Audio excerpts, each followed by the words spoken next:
Okay, I'm back. Can everybody hear me now?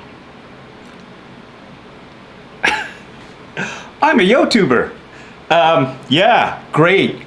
That's great. I've been sitting on my ass, getting ready for this live stream to start, and I was really worried about the audio. So I have a Rode microphone. It's a great microphone. It runs off a lithium-ion battery. I wanted to make sure it was fully charged, so I went and I plugged it in to charge, and I completely forgot about it. And yeah, so I started this live stream like a true professional and had the microphone charging over there. So forgive me. Let's start this again. Hello, everybody. It's Paul Sun Young Lee here. Welcome to Vancouver. I am here. I am not in my geeky basement, but I am slowly transforming this hotel/apartment into my geeky West Coast digs. I don't know, that's just, we'll find a name for it. But welcome to another edition of Funboxing Sunday. This is episode 28 out here in gloomy Vancouver, but at least it's not raining and at least it's not snowing. I know back at home there's a lot of snow happening on the East Coast. In Toronto, they're expecting a big deluge of dumping of snow, in fact. And I've been reading some of the other comments of everybody coming in the chat, and apparently it is snowing, and it's going to turn into a mix of rain and snow, especially out in, I think it's Carolina. But welcome, everyone, to here. I am really excited about what we have on the plate for unboxings. I had to shift some things around last minute. Just a couple little changes here and there. I hope you can bear with me. And yeah, before we begin, let's say hello to everybody who's in the chats right now. You might notice that I've opened up the chats to subscribers, not just members. For the new year, I wanted to try something a little bit different to sort of bump the numbers up a little bit and get a little bit more interactivity. And for those of you who are members as well, what I want to promise you is, don't worry about losing that perk, because there are other perks that are on your way. We had this discussion when we did the live stream chat, the members only live stream chat just a few days ago, and everybody who attended seemed very amenable to that. So I thank you, members of the Bitter Brigades Officers Club, for allowing me to do this, and I've got some exciting things in store for you all. But while we are here, I want to say hello to Colin Hollis, my neighbor. How are you, my friend? I miss you and Janet. Hope everything's well. Bitter Troll is in Vancouver. For lack of a better term, I'm just going to call it the basement right now, because it's just stuck in my head. But Bitter Troll, I hope you're doing well. I heard you had a bout of food poisoning, which really sucks and blows, apparently. So hope you're feeling better and you're recovering. Anton Attard is there, my friend. Sean P., my brother from Los Angeles, is out there. We also have Christopher Colvin, droid builder extraordinaire. How are you? Mel Dade is in the basement. She's going to be dining and watching tonight because she got a bit of a late start, but you're here, and that's fantastic, and I always love seeing you here. Let me see. We're going to scroll through here really quickly. Tommy K's in the house. Everybody, shut up, Tommy! He's doing great, just back from Blue Mountain. Thank you so much for taking my miles out there to go snowboarding. He had a fantastic time. His butt is sore, his legs are sore, his back is sore, and his hands are sore. But he had a fantastic time out there learning to snowboard for the first time. So thank you very much. We've got Aaron S. in the basement. Rebecca Martello, hello, how are you? We also have Tom. But I'm supposed to just call you Tom. But I love saying Tom. So I just got to get that out of my system right there. Thank you so much. Melissa K, hey, from Sweden. How are you? I hope you're doing well. I always love seeing you here. We also have Bad Wolf Media in the basement. How are you, Mike? I hope you're doing well. Brandy Woods, artiste extraordinaire from Montreal, is here. We also have Terry Smith, all the way from St. Louis. Terry, hello, my friend. I hope you're well. For those of you who don't know, take a drink. Terry, of course, I met when I was doing, I got a tour of Sideshow Collectibles, and I was actually on Terry's show called Strike a Pose, where he was the judge of 3 contestants whose task was to pose. In this case, it was a quarter scale figure, and usually it's a 1/6 scale figure, and it was a tight one. It was a close contest, and I got robbed. We'll talk about that later, Terry. But I had a fantastic time. So Terry is here. Give his YouTube channel a follow as well. I'll put the link below. He does 1/6 scale toy photography. He's a collector extraordinaire. He is a reviewer. He is a master at posing 1/6 scale figures. A man who's very he's like, we're very much aligned. You know, it's like when you meet somebody, you kind of like, damn, we connect because we're alike. And so he's a fantastic individual, fantastic human being. I'm proud to call him my friend. Hey, welcome, Terry. I'm glad you're here. Mike Yuan is in the basement with us today. Mike, how are you? I hope Ruby and Gwendolyn are doing well. Daniel Sertle's in the he's got... Damn, Daniel, are you trolling me? You are. Brian Posen is your avatar. Dude showed up for like... He was in the show for maybe... In The Mandalorian for maybe 30 seconds. And you honestly... You changed your... We're gonna talk. We'll talk about that. Captain Wrecked is in the house. Hello, my friend. How are you? Val A is in the house. We also have Chris Christie, Monstar 0305. That's my buddy Justin, who's part of the Nerd Club with Daniel as well. I'm just going back here and everybody's going sound. I know I fixed that. I'm just sort of scrolling through. I'll do the best I can. Gary James is in the basement. Gary, my buddy, how was Costco? Hope it was well. Too much ketchup on that burger, my friend, though. Too much ketchup. Too much. We've got Andy, who is new here. Again, this is a subscriber. Welcome. Love to see this interaction. Aaron S. is in the basement. We've got Ocean Wagner as well. Welcome. We have the Global Health Science Institute from Southern New Mexico is in the basement. Hello, how are you, my friends? Good to see you back here. My Nuna Angela Lee is here. Yeah, you should be sorry you missed last week. Ocean Wagner is in the basement. And Jinpei05, how are you? Great to see these names. 1-6 Shooters in the basement. We've got Steve 3 is in the basement. Hello, my friend Steve Davey. I toast to you. Chi of Steel's in the basement with us. Chiyoung, how are you? I hope you're doing well. Hope the family's good. Patrick Saint-Amour, or Saint-Amour, is in here. Forgive the French accent. I'm just going to put it on because it's cool. The Kid is in the basement. Hey, Yoko McCann. I got that virtual hug. We had such a great time. Last Friday, Yoko and I and another dude named Ernie are part of Kevin Wong's He's Toying Around.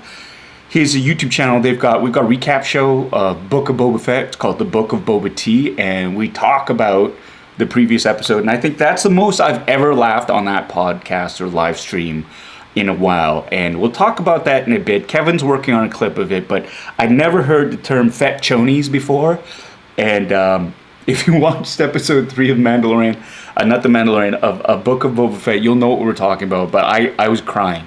In fact, I think that is the best new cosplay that is going to be out there right there. We have Naveed Pirzanen out there. Here we go. He's got a question? All right, let's do it. Hey, Paul, I'm new to this hobby, so I was wondering if you know any good websites or stores for good figures. It's a slippery slope, my friend. We will get to that. Trust me, it'll be great. Robert Donatello, my good friend from Oakland, California, is in the basement. How are you? I hope you and your family are keeping safe too. It's always wonderful to see you here. For those of you who don't know, take a drink. Robert is also one of these fantastic fans in the community, member of the Bitter Brigade Officers Club, who has a heart as big as the size of Oakland, I think, and is generous and wonderful. So thank you so much for always being here. It's always lovely to see you. Joe Galati is in the basement. Marie says hello. Say hello back to Marie for me. Hi, Joe. How are you? I miss you guys. When I get back to Toronto, we all got to get together. We've got a super chat here from Captain Wrecked. Okay. We got a... Can I click on it? Can I click on it? Here, wait, let's go through. Let's see if we can find it. Oh my God, so many comments. Here we go. Captain Wreck, a lot of Transdoshans around here. Yeah, there are. You should talk to Yoko about it because apparently they're her people. They're her spirit people. You know, when you connect with certain species, Trandoshans. I think they're right in Yoko's wheelhouse. Anyways, hey, my buddy and of course my friend Yannick Freeve is here all the way from Niagara Falls. Yannick was sorry. I've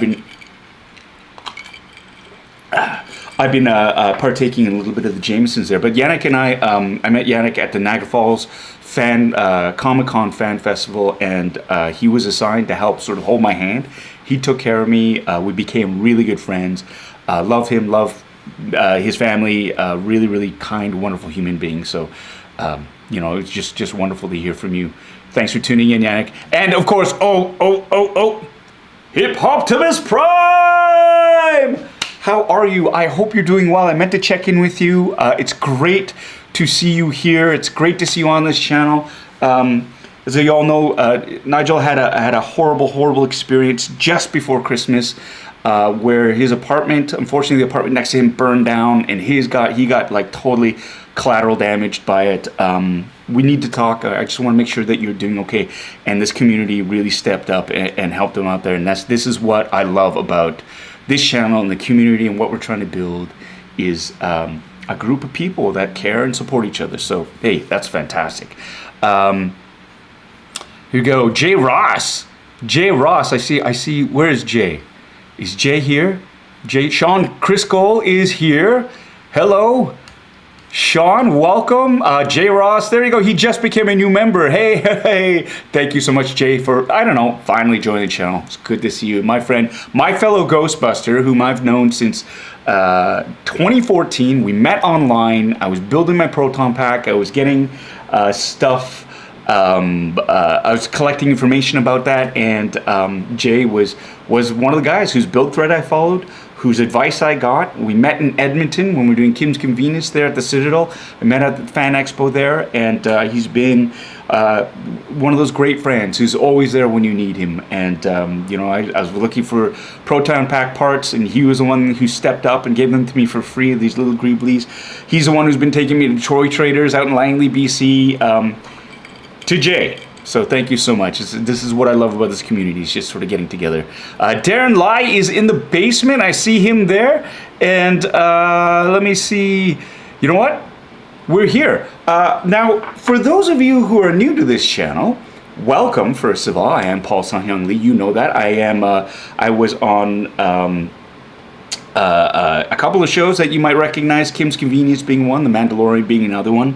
One of the first shows that sort of shot me to fame was a show called Train 48, which was an improvised soap opera that was on television. And right now I'm currently working on a little show called Avatar: The Last Airbender, where I've been cast as Uncle Iroh, and that's why I'm in Vancouver. Normally I'm in Toronto, but here I am. This channel is dedicated, oh my god. This channel is dedicated to all things fun and geeky, where I do, for Funboxing Sundays, I unbox a geeky collectible that I have, I do a half-ass review, and we chat. We have a good time. So, welcome, for those of you who are new here. We also have something you might notice, I'm repeating things, I'm saying take a drink. We've got this little game. It's the drinking game. And basically, there's a couple little loose, fast rules. It's having fun. If you don't drink alcohol, that's cool. Drink whatever you have. Water, pop, coffee, tea, kombucha, whatever you want to drink. Milk, cream, any pickle juice. If you want to drink it, have a sip. Here are the rules. And we made these, it was kind of an impromptu game. And I finally was able to sort of get a semblance of order. So here are some of the rules for the drinking game if you're going to watch Funboxing Sundays. Here we go, and with special thanks to Mike Wan and Melissa Kay for cobbling these rules together. Now these aren't all the rules, they're still in flux, but these are the ones that we pretty much settled down on. Right now it's when you hear me say these certain phrases like, "Shut up, Tommy," you take a drink. If I use the phrase, for those of you who don't know, take a drink. If I say nothing can be easy, which I should have said earlier on many times before, take a drink. If Anna, who is a moderator and my wife, chirps me in the comment sections or flames me, which she is a master of, you take a drink. If I tease my son Miles or my son Noah, you take a drink. If I talk about the resale value of anything or ruining the resale value of something, you take a drink. If I mention the instructions, which I am personally in love of, Terry Smith, I'm looking at you, take a drink. If I use profanity, like, if I say the F word, or the S word, or the B word, or whatever word, if I swear, you take a drink. Here's a big one. If I find a dent in something that I've ordered in a box, in a case, and I say it's fine, and it's cool, and it's not fine, you take a drink.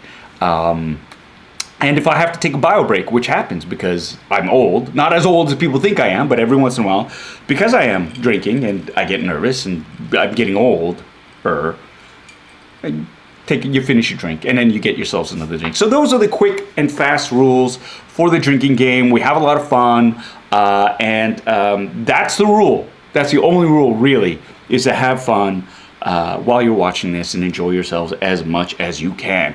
So we are here today. Now there was a bit of a switch up. We were going to do originally an unboxing of another set of Hot Toys that I got sent to me, but I'm trying to switch gears while I'm here in Vancouver. I've invested in a number of different things, a light box being one of them for photography, and so I'm gonna try to save that for an old school video review, and so I've sort of shuttered that. And that, you know what, I'm kind of getting sick.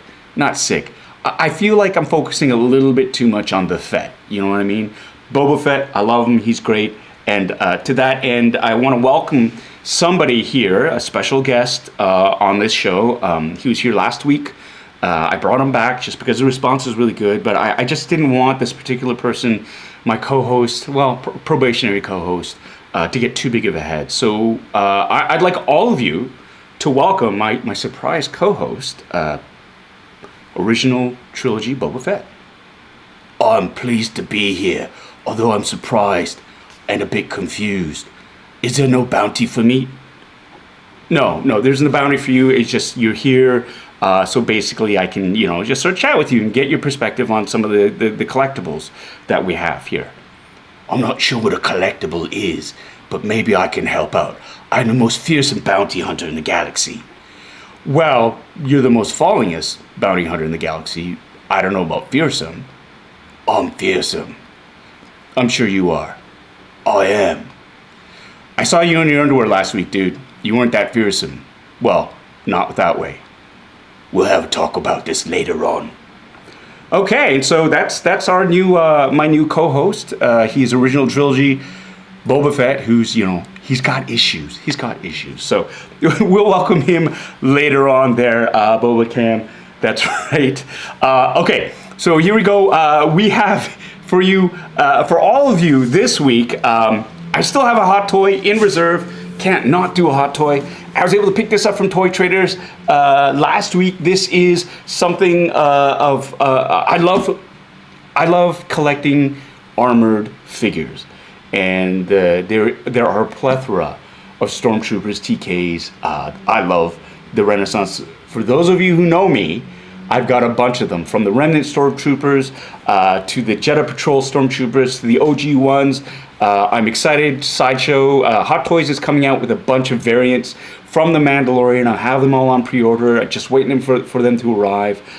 It's fantastic. But I was able to snag this from Toy Traders. Now this is a Jetta Patrol Stormtrooper, and I'm really looking forward to unboxing this and checking out the differences between an Original Trilogy Stormtrooper, or TK, and the Jetta Patrol ones, because there is a difference, because these ones are they're from the movie Rogue One, of course, and there's some really critical differences that the casual fan might not understand. So you got to kind of do a deep dive into the nerddom of the Stormtrooper things. Steve Davey, my buddy Steve 3, he would know. He's a TK master, and so I'm very excited about opening up that Jetta Stormtrooper again too. And just so, this is a Star Wars centric live stream. I'm not gonna lie about it. I love Star Wars. I've always loved Star Wars. Look at my shirt.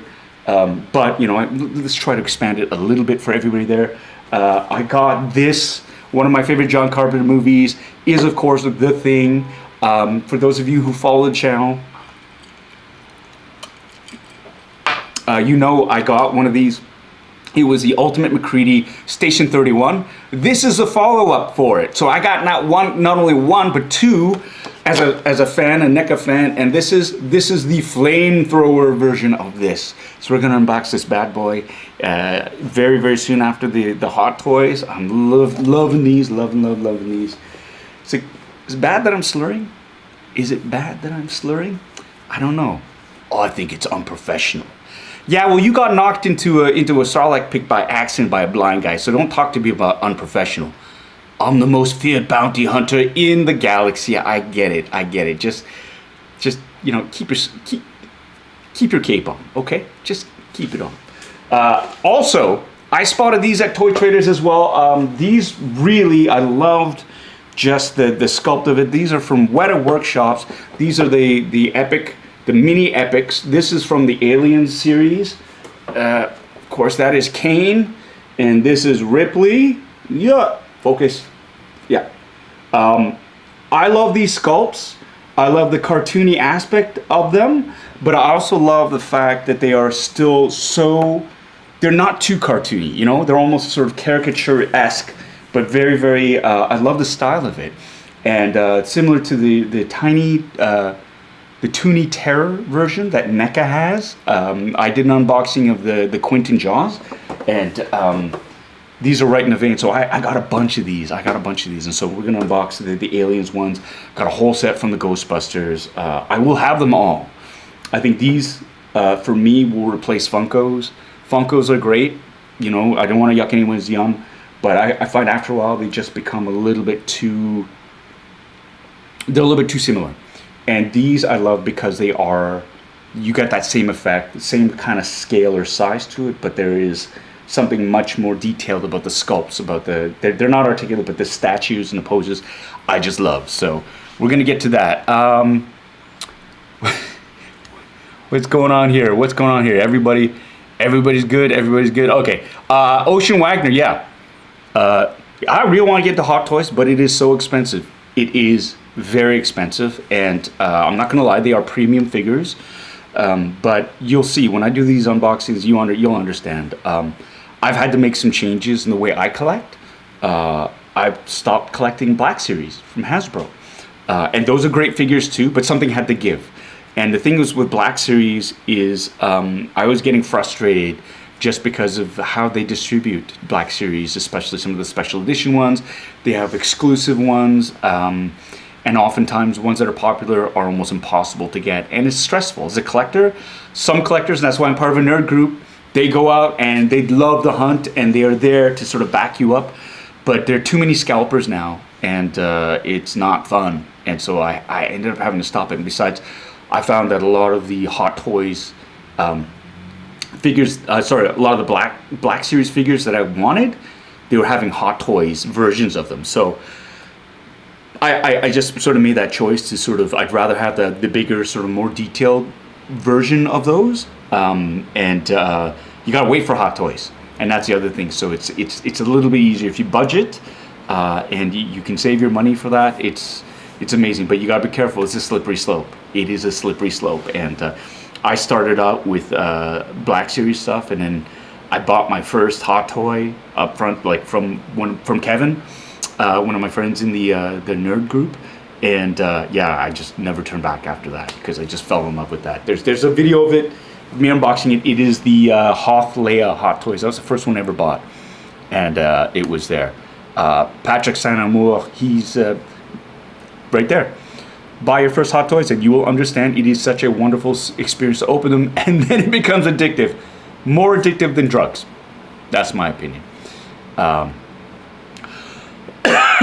Excuse me. All right. Oh, and here's the other one. So yeah, Ocean Wagner, you say you've got over 300 Funko Pops, which is cool. Funkos are hot. The resale value on them, especially specific ones, are very high. I'm hearing ever since the Rancor got released, for example, spoiler alert for those of you who haven't watched Book of Boba Fett. There's a Rancor. Anyways, it's been over a week. Not a week. It's been more than 3 days. So I think the moratorium or the embargo on it, that's fair. Excuse me.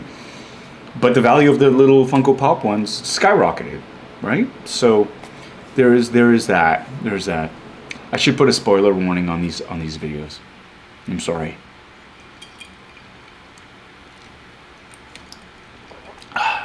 Anyways, but I digress. Here we go. We have let's get to the unboxings. Welcome Generation X-Wing podcast. Rob, how are you? I saw Ram Man Funko go for over $250. There you go. See? So there you have it. So here it is. This is a Sideshow exclusive actually, and I'm really glad I was able to find this at Toy Traders because this is now very, very hard to get.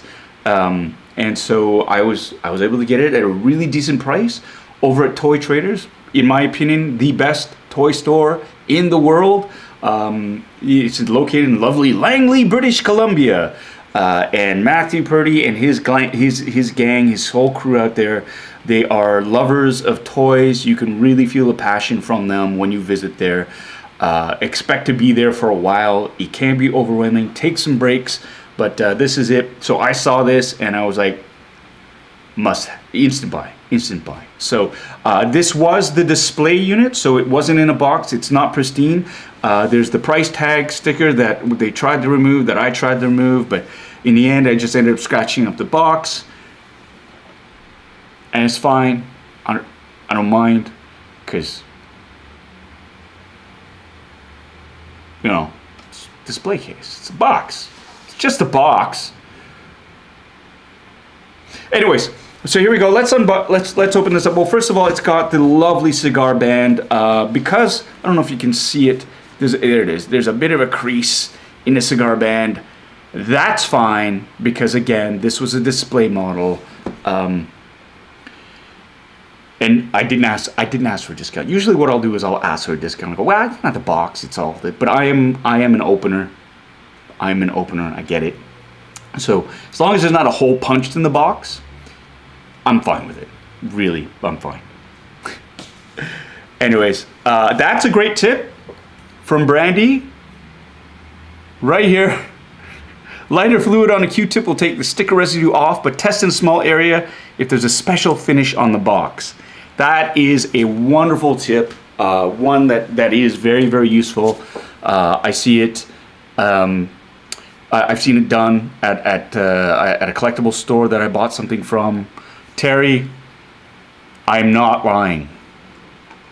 I'm not lying. I'm not. It's not a lie if you believe it's the truth, right? That's absolutely what I think. Shut up, Boba. Nobody asked you. You hurt my feelings. Not as much as the Sarlacc hurt you after you fell in by accident. I have nothing to say. Touché, my friend. Touché. Okay, so here we go. We're going to open this up now. Oh, yeah. This is... See, here's the thing. I love the inserts that they have on them. They're just gorgeous. I mean, you look at how they're posed right here. The artistry of this. Again, this is not a screenshot from the movie Rogue One. This is a professional photographer taking this with the effects. Now these look a little bit digitally added in, but I don't care, obviously. But that's the wonderful thing about these toys, these collectibles. They're toys, collectibles, they're figures. It is so detailed and so posable.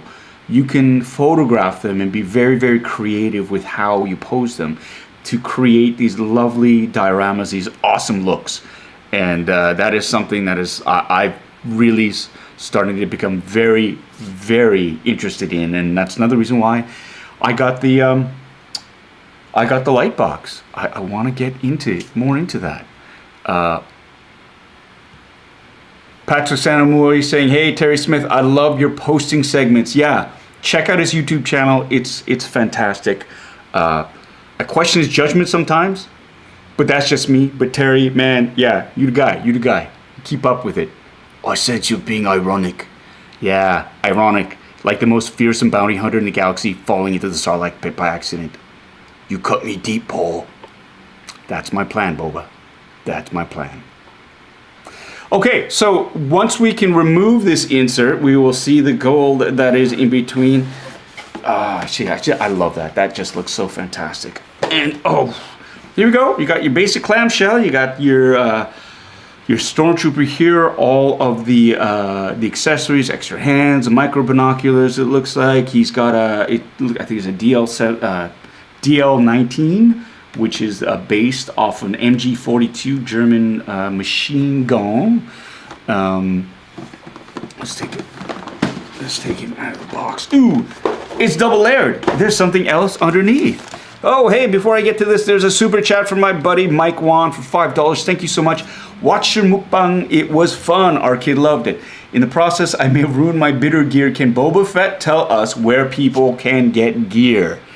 That's great. Thank you so much, Mike, for bringing that up. Let me see if I can get Boba. Hey, Boba, is there a way for people to get the bitter gear? I don't know what you're talking about, but perhaps I can shed light on it. Or perhaps not. No, the most fearsome bounty hunter in the galaxy can't do it. That's fine. There's not much you can do, apparently. But if you're interested in getting some of this Bitter merch, like these hats, another hat's called Bitter.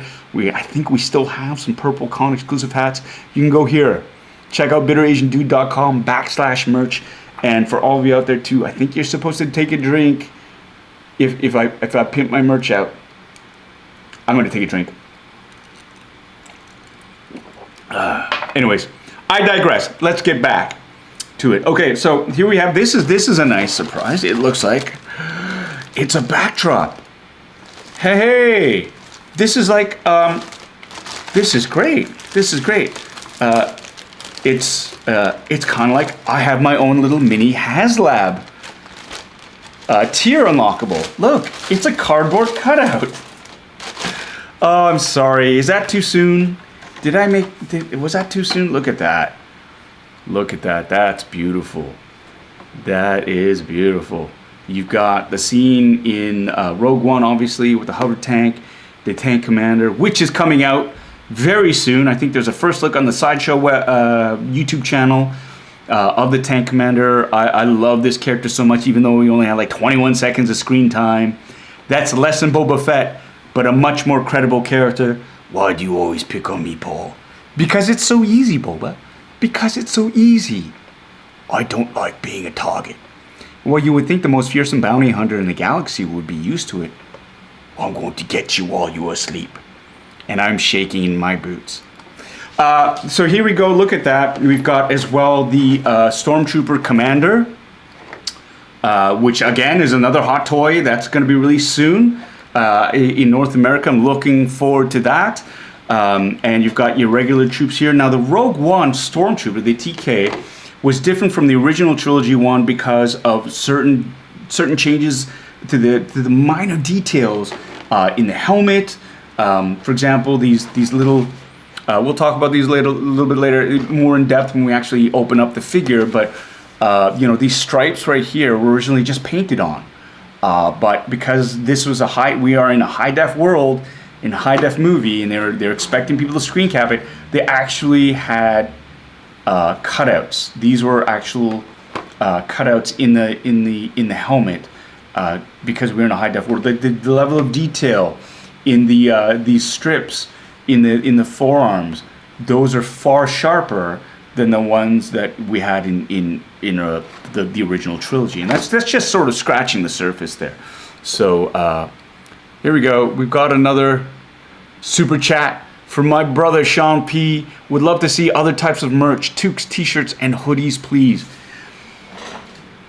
Yeah, I would love that too, Sean. Logistically, I think what we need to do is, because it took so long to get to people, and because of COVID, and because of the way manufacturing is, to keep costs down, we needed. I think I was a little bit. What's that word? Overambitious.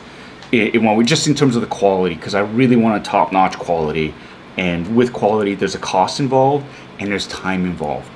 We could do quick and cheap, and you could have something that would fall apart, or like when you wash it would just like fade in color and stuff like that. And I didn't want that. I wanted the highest quality for anybody who wanted to invest in the merch. And it was, I felt bad just because so many people had to wait so long for the product and had to spend so much, because in my mind that stuff shouldn't be that expensive. But we are all, this is something that we're focusing on in 2022, but rest assured we will be doing that. And thank you so much for your donation, that super chat. For all of you who are watching right now, all the super chats, all the money doesn't go into my pockets, it goes right back into the channel to help bring you this content. So I really appreciate it. The super stickers, the super chats, all the donations, they're not necessary, but they make my heart sing, and I just want to say personally thank you to everybody who does do that. So we're gonna get back to the thing now. Okay, and so here we go. We've got this cut out. So this is like, hey, I feel like it's a bonus here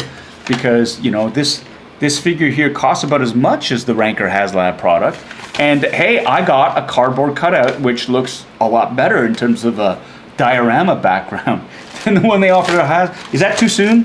Am I crapping on HasLab a little bit too much? Yeah, maybe that's not fair, but you know what? That's life. Yeah, life is like being thrown into the Sarlacc pit by accident and then me being made fun of it forever and ever. Well, Boba, you know, what can I say? That's sometimes it happens. It's like me and the microphone not working at the beginning. You just gotta kind of roll with it, and you gotta accept it and take those hits. I don't want to take those hits. I just want to get my revenge. Revenge is a dish best served cold, and I think really you should focus on other things like maybe improving your security in the TV show. I don't know what you're talking about. I'm the original trilogy Boba Fett. Yes, you are. Yes, you are. We'll get back to the unboxing. So here we go. We got the regular clamshell. Oh, look at what we have here. Da, da, da, da, da. Instructions. I love instructions.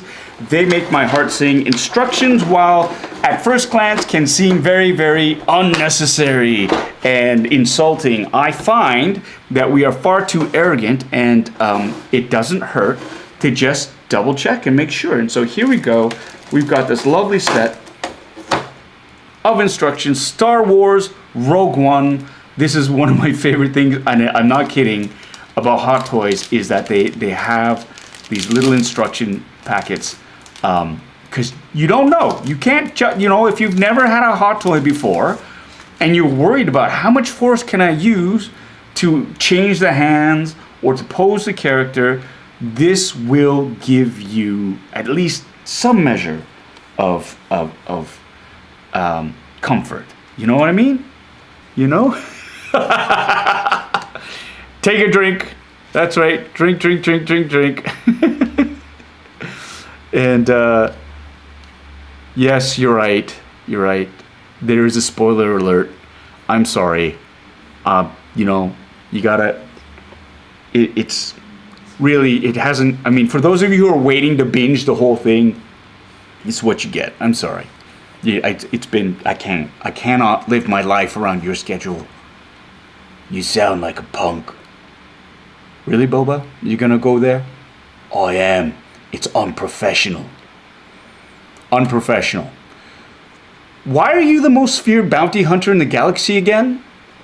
Because I find my marks and I bring them down. Really? Because in Empire Strikes Back, all you did was hide in the shadows, tattle on Han Solo, and you got the Empire to do all the heavy lifting. And then at the end, you kind of went out like a punk. Shut up.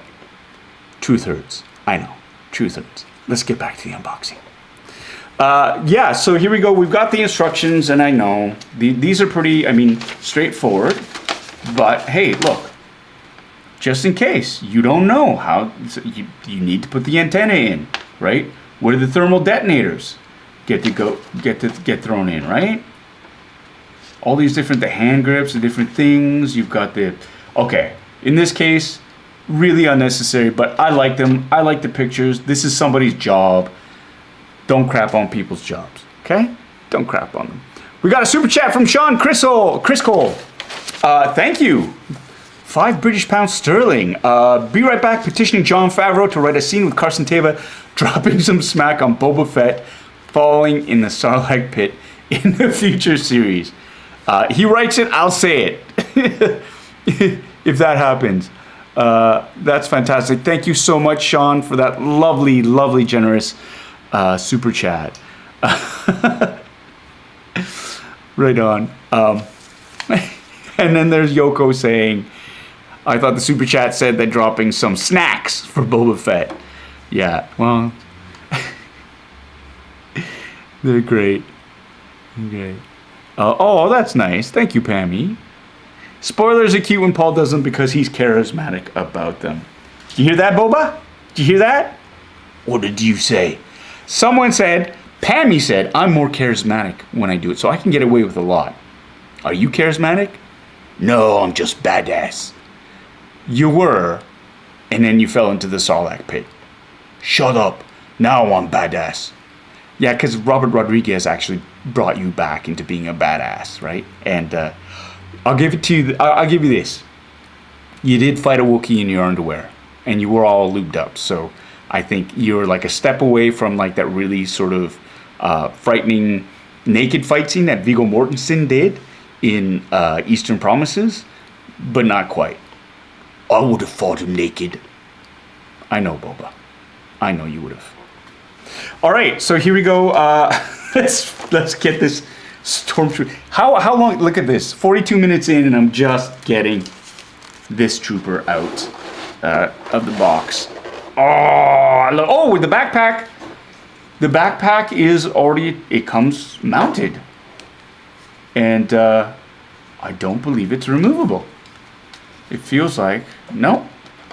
This backpack, his pack, is yeah, that's a hard mount. That is a hard mount. I do not believe you can get rid of it. Here's the thing. I'm not. I am a member of the 501st Rebel Legion. No, Jesus Christ. I'm a member of the 501st Canadian Garrison. I have TK armor, but I haven't joined. I haven't gone for the Mos Eisley Police Department. And those are the Sand Troopers, right? And part of their requirements is one of the optional requirements is the backpack that the Stormtroopers use in Mos Eisley as they pull over Obi-Wan Kenobi and Luke Skywalker in their speeder. And you know, so that famous scene where he's like, you know, where did you get these droids from? And Obi-Wan uses the Jedi mind trick on them. They're wearing these backpacks. Now this one, and I've seen the builds, the requirements for them. They're really like I think there's Tupperware bits. They use tubes, just like really surprisingly low tech pieces to build it. And this is far more detailed. Focus. There you go. You can see the level of detail that's here already. That is, and that's Rogue One in a nutshell. Very close, but when you get close, the detail that they've added is crazy. Like these boxes here, the paneling, even these side tubes that they have, really quite interesting. Like just this is a high def. Well, we are living in a high def age. And down to the weathering for it too, the shoulder pauldron, which I love. We'll talk about that, but and here's another little detail here, little piece of foam, just so the thermal detonator doesn't scratch the top of the bottom of the backpack there. But this is a spectacular sculpt. This is spectacular. I love again these details, and you have. Let's see if we can show it in this. See how sharply defined these cutouts are, right? For mine, it's like because it's pulled ABS plastic, you don't get the sharpness of the corners there. And these are, I know a lot of troopers, what they do is they get 3D prints of it because you can get that level of detail from a 3D printer, right? Is Kevin here? Toying around finally show up? Welcome, Kevin. Welcome, my friend. We're just unboxing this thing. Another level of detail, the sharpness we're talking about here, the ab plate.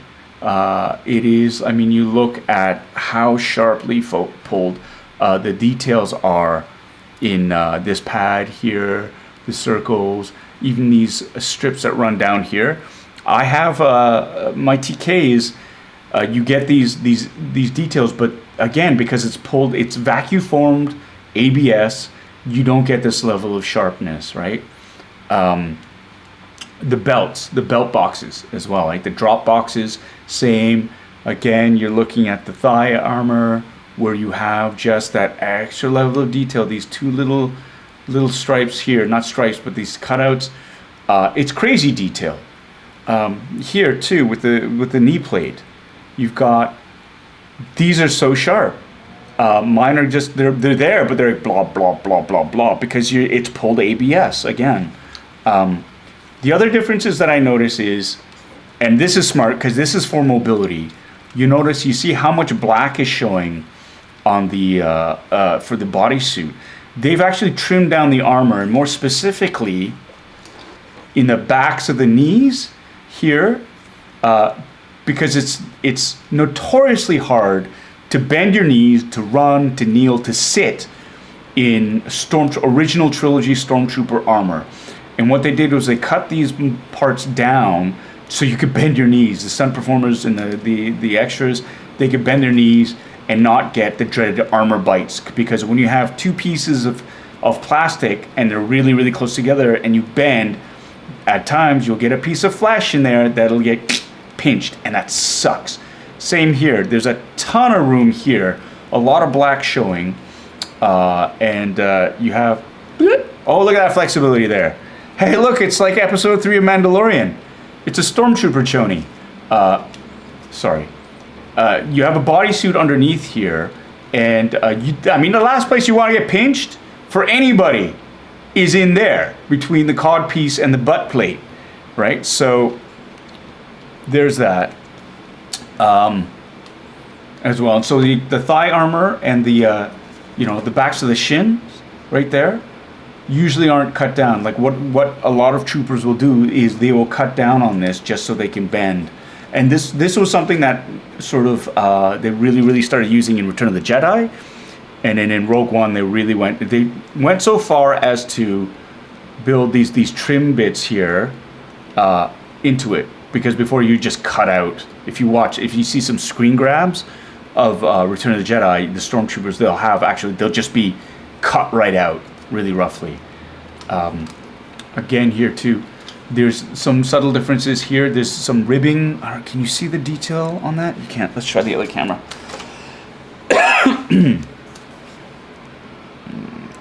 Yeah. Come on, focus. There's ribbing here in the armpit. I don't know if you can see that, and on the knees as well, there's ribbing there. And for the original trilogy Stormtroopers, you just need a black undersuit. There's no ribbing in it, so there is that. In terms of the flexibility of the trooper itself, really good range of motion. I'm actually quite surprised seeing how he's got the arm. They've got the armor that is usually quite restrictive. Double jointed elbows. That's great. The pauldron isn't getting in the way, although the right arm you can't lift as high as the left arm just because of the pauldron, but that's a real world situation that absolutely does it carries on for cosplay there. Again, with the legs, the great range of motion, double jointed for the knees. So he could be on his knees. Look at that. He could be on his knees. So you could get him. Now I don't know if you could get him to kneel with one knee up. You can't get that. You can't get that same sort of. You might be able to. You have to play with it, I think. But the thigh armor sort of gets in the way of it. But it's a pretty sweet range of motion for this trooper. The belt.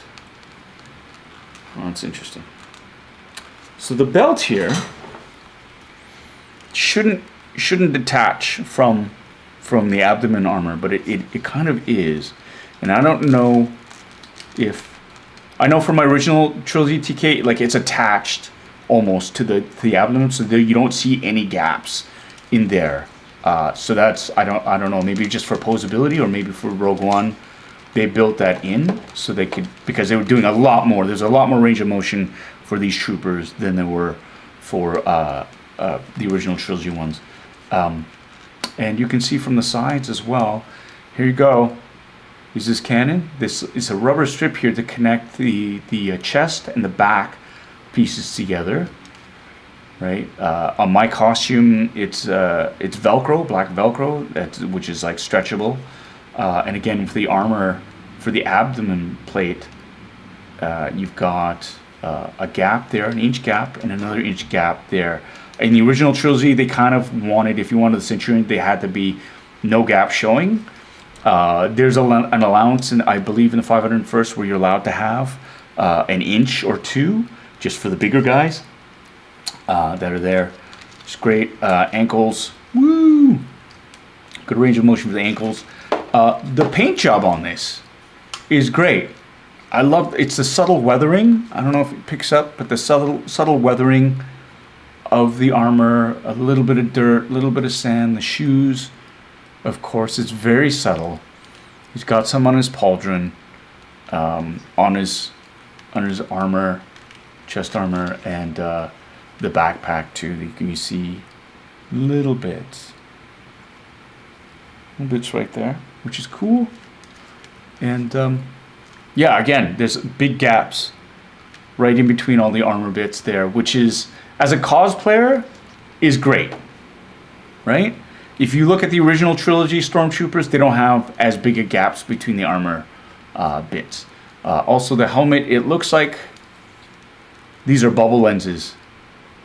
These are bubble lenses. There's a in the original Star Wars, there were all the troopers had bubble lenses, and they look cool, but they're really hard to see out of, right? And it looks like they went like the flat lenses that are tinted, and these are tinted green. These are tinted. It's a subtle green, so that's like original trilogy Stormtroopers. It's great, and like I mentioned before, see these details here, right here with the frown. Usually these are painted lines, but these are actual. I don't know if you can hear that. Can you hear that? Those are actual indentations that they've done for that level of detail. Same with these blue lines that they're usually painted in, but you can see they're actually cut out, which is pretty cool. And the same with these back. These are traditionally just drawn in, but these are they're actually indented, which is cool. And so he's got the range of motion. Look at his head. He's going like a limp piece of asparagus. He's there. It's great. So we've got him there, the base.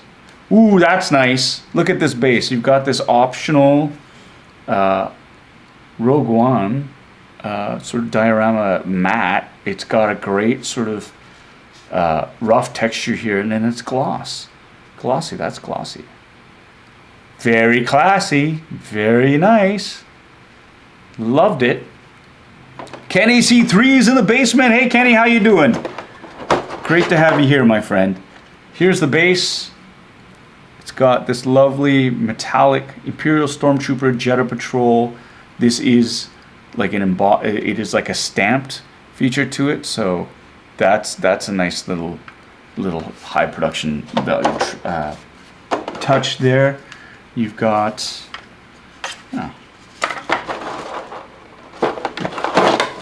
the crotch grabber.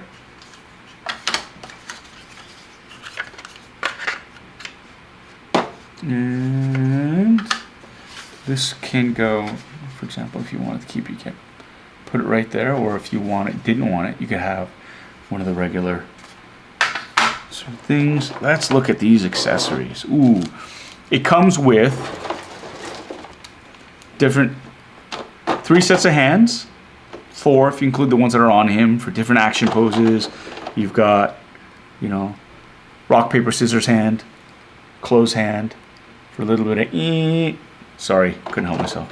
And then these two trigger hands, click, click, boom, and outstretched hand, and again I'm holding something hand. And so in this case it is this set of really funky looking micro binoculars. Really cool. Love this design. Very reminiscent of, but completely different from the macro binoculars that were used in the original trilogy, but still well within universe. We've got the antenna for the back of his backpack.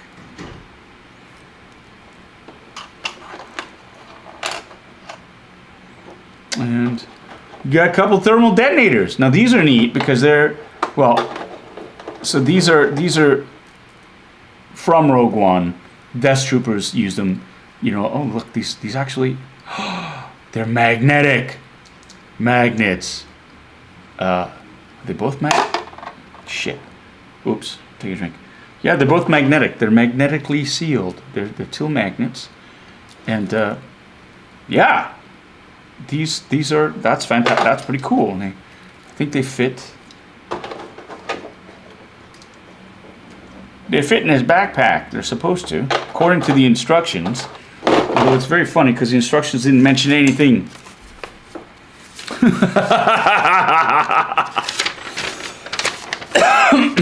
Excuse me. Trying to find a Hasbro Stormtrooper Kit. It's very similar. I just built it. Turned out awesome. You know, Hasbro made a Stormtrooper Kit. That's cool. Yeah. So they do. They fit in there. So you can expand them or contract them, apparently. So that's cool. I don't have a speeder bike, so all you chirpers out there can keep on chirping. That's very interesting. Okay, let's go. You're not gonna beat me. You're not gonna beat me, Magnet. You are not gonna beat me. Ha ha! Screw you guys. I got it in. Here's the other one. And there you go. Thermal detonators installed. There you go. I don't know why they're magnetized though. I don't like why you would need to pull them apart. I don't know. Maybe it's in the instructions. There's that there. Where is? There we go. This is what everyone wants to see. They want to see the gun. Ooh, that's pretty. Look at. Nice clear backdrop for everybody. Look at the detail on that DL-19. That is, again, based on a World War II German SMG-42, I believe. They've added this pretty cool stand to it. The Rogue One Touch, which is the Surefire or the torch, the flashlight on the front. Why you would need a flashlight on such a heavy weapon, because the throw range for this would be ridiculously small. The E11 I would understand because that's more of a close quarters, medium range, submachine gun type thing. That makes sense. But for something like this, I mean, this is for suppressive fire.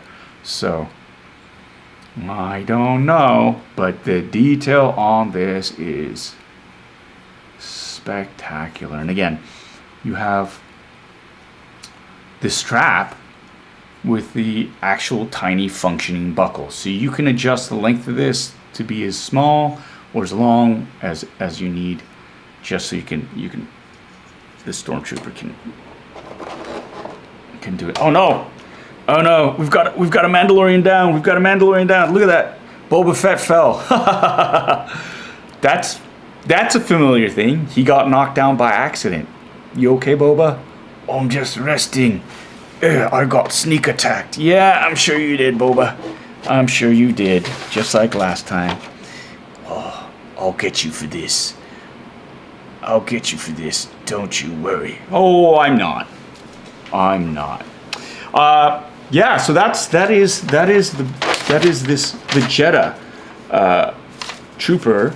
And hey, look at that. In the instructions, they actually do say there are magnets equipping the backpack. There are, it says there, right? Focus. Magnets. But I don't think the magnets, I don't know if they really hold them in place, but whatever.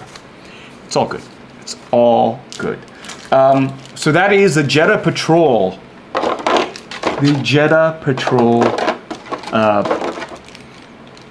Stormtrooper. Really, really cool figure. Really like it. Again, I've got a bunch at home.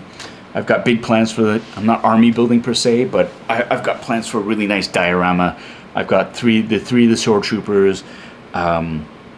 Yeah, and I've got the other 2-pack of the Jetta Patrol Stormtroopers. They all have pauldrons. Everybody's got a pauldron, so that is... Oh man, I think we're gonna have to add this to Shut Up, Daniel. If I tell anybody to shut up, but more specifically Tommy or Daniel, take a drink. Take a drink. Ah. Okay. Yeah, I dig it. I dig it. I've always loved Stormtroopers. I love the armor. I love the look of it. And again, he's already did that. I didn't even. It's just there. It's just there. He's just like holding it. Very cool. Okay, what do we got? What are you gonna keep them from to me to save? What is that? What do you want me to save? Did Terry say something? Rooster, machine gun. Terry's saying, hey, I just realized that I have one of these figures in its box right next to my desk. Well, good for you. It's a great figure, Terry. It's a great figure. I can't wait to pose this one. Wrinkles and all. That's an inside joke. You gotta watch this show. This is a great question, something that a lot of people have been asking. Kenny is asking, with 4.5 months to go, how are you going to get all of your Funboxing goodies back to the East Coast? Anna already said she wasn't carrying it. She's not going to have to carry a thing. Well, maybe. We'll see. I'm going to ship it back. The plan is to ship it. So, there you go. Oh, and here you go. Captain Wrecked with a bit of a clarification. It's based on the MG34, close to the 42, but older in design. Okay, well there you go. Thank you for that clarification and correction. Man,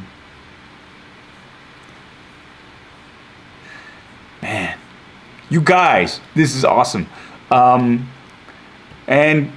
you're asking, did I order the Captain Rex Wrecked? Funny story. I did. I ordered the Captain Rex. It was delayed.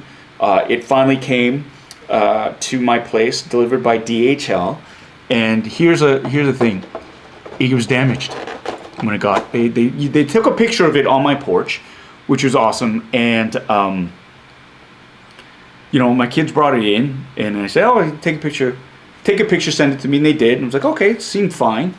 And then Anna, went to check it, and there's a big hole punched in it that they had hid. So when they took the picture, when DHL took the picture, they put it on the porch with the damaged side facing away. Took a picture, said your package arrived. So there's a hole in the box. It's been punched in because it was in the brown shipper box. She opened it. I asked her to open it up, and yeah, the box itself inside was damaged. It went right through. So the figure itself is okay. No parts are missing, but it's like, if you are a mint in box collector, if you're a collector and you want to sell it again, that damage to the box actually does kind of bring down the resale value. So I put in a complaint to DHL claiming that they damaged my goods, and of course I haven't heard anything back from them. So buyer beware. DHL, Sideshow uses them. They're great. Really fast. I've never usually had an issue with them. This is the first time where it's like I've gotten something damaged, and I'd say DHL, I'm kind of disappointed in the lack of response. So there is that. But I did get it.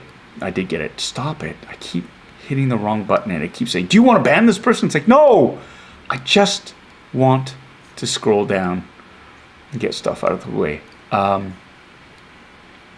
Yeah, shipping costs have gone through the roof. What's going on?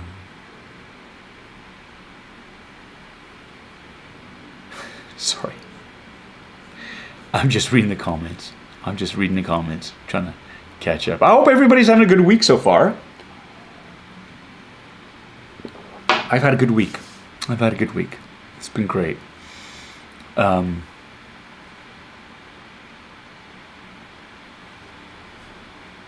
Coming through the mountains. Here you go. Oh, yeah? Here we go. UPS is they're all the same. It depends on the driver you get or whoever's, it's not, I can't even blame the drivers because it could have happened while it was in transit. Somebody loading whatever it is just was like, I don't care, and just chucking it or kicking it. It's just, people have bad days, and that's the thing. It's like, they're in a shipper box, which should be enough, but it was definitely sort of punched in, or if you put something heavy on top of it and crunches it. I've had stuff that's been crunched too, so that's a bit like meh. Gabe Jones, DHL is indeed the worst. I want to say it, Pure Later, in my opinion, has been a bit like, really, Pure Later? Really? So they've all had their moments. And I mean, first world problems, right? We're getting shit delivered to our door, and we're complaining about it. But I guess with shipping costs being as high as they are, the very least, stuff should be undamaged when it gets to you. But that's just me. Yeah, so many stops along the way. You never know when it's going to happen. And yes, you're absolutely right, Rooster. It's nothing to do with the driver. They do the best.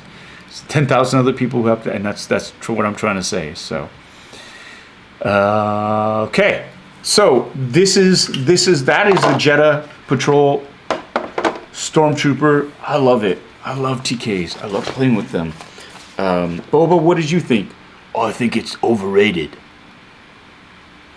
That's the pot calling the kettle black. I'm the most fearsome bounty hunter in the galaxy. You're the most fallingest bounty hunter in the galaxy. You need to get new material. You need to get new underpants. It's not fun. No, it isn't. In fact, you know what? Here, this is I went so far as to set this up. There we go. Now the two of us are here. Like real co-hosts, right, Boba? Are you mad at me? You're not really saying anything. Boba? I'm not in the mood to talk to you. All right then. We'll keep moving. Double mic hits. Of course, because nothing can be easy. Oh man. Oh wait, hold on. Brewster, sorry. Let's get this. Sorry, let's get this cleaned up here. Rooster had a question. Where is it? Is it up there? Was it up there? Where's Rooster? Here you go. Sorry to say again, but did you get my Christmas card with the United States Postal Service droid stamps? I did. Thank you so very much. I did get them. I'm so sorry. I meant to shout you out for that. They're great. I love them. First set of stamps I've ever received. They're spectacular, and I really, really appreciate that. And I'm sorry that slipped through the cracks, but yes, I did. I enjoyed them very, very much. There was a lot going on at the Christmas time. So, but from the bottom of my heart, thank you so much for those. Really, really enjoyed them, and I have.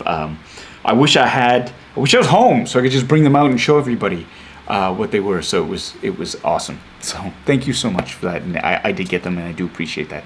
So thank you so much, Rooster. He's copying you. He is. He thinks he's really bad. You know, one fight in his underwear, and he thinks he's badass. He's got a bad ass. No, he doesn't. He's got a nice ass. That's Tamir Morrison ass. I wish I looked half as good as him when I get to his age, but it'll be good. And yeah, I fixed it. I know. Okay. Let's move on.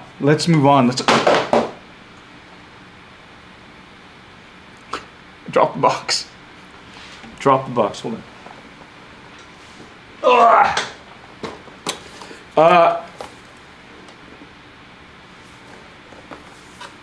Haha, no damage. Screw you, Boba. It's fine. I didn't say anything. But you were about to. I know, you're going to make some sort of like joke about me dropping this like Butterfingers. Kind of like how you got dropped into the Sarlacc pit, right? Am I right? Fuck you, Paul. Boba! Wow. I really must hate close to home for him to start using profanity. And for anybody who's watching out there for kids, I'm sorry. I have to apologize for Boba. He is. That's unreasonable. I'm sick of apologizing for him. Okay, so we have this here, the MaCready. This is the ultimate MaCready Station Survival Flamethrower mode. I love this sculpt. Really happy with what NECA has been doing, especially with this line. I don't know why they're going back to it, but I love it. Same thing with the American Werewolf in London line. I had the werewolf come out. I've since been collecting the terror soldiers that are there. I have 3. I need 1 more to complete that that entire group there. But it's amazing. Yeah, let's take a look at this thing here. We'll get you, my friend. We'll get you the Stormtrooper out of the way.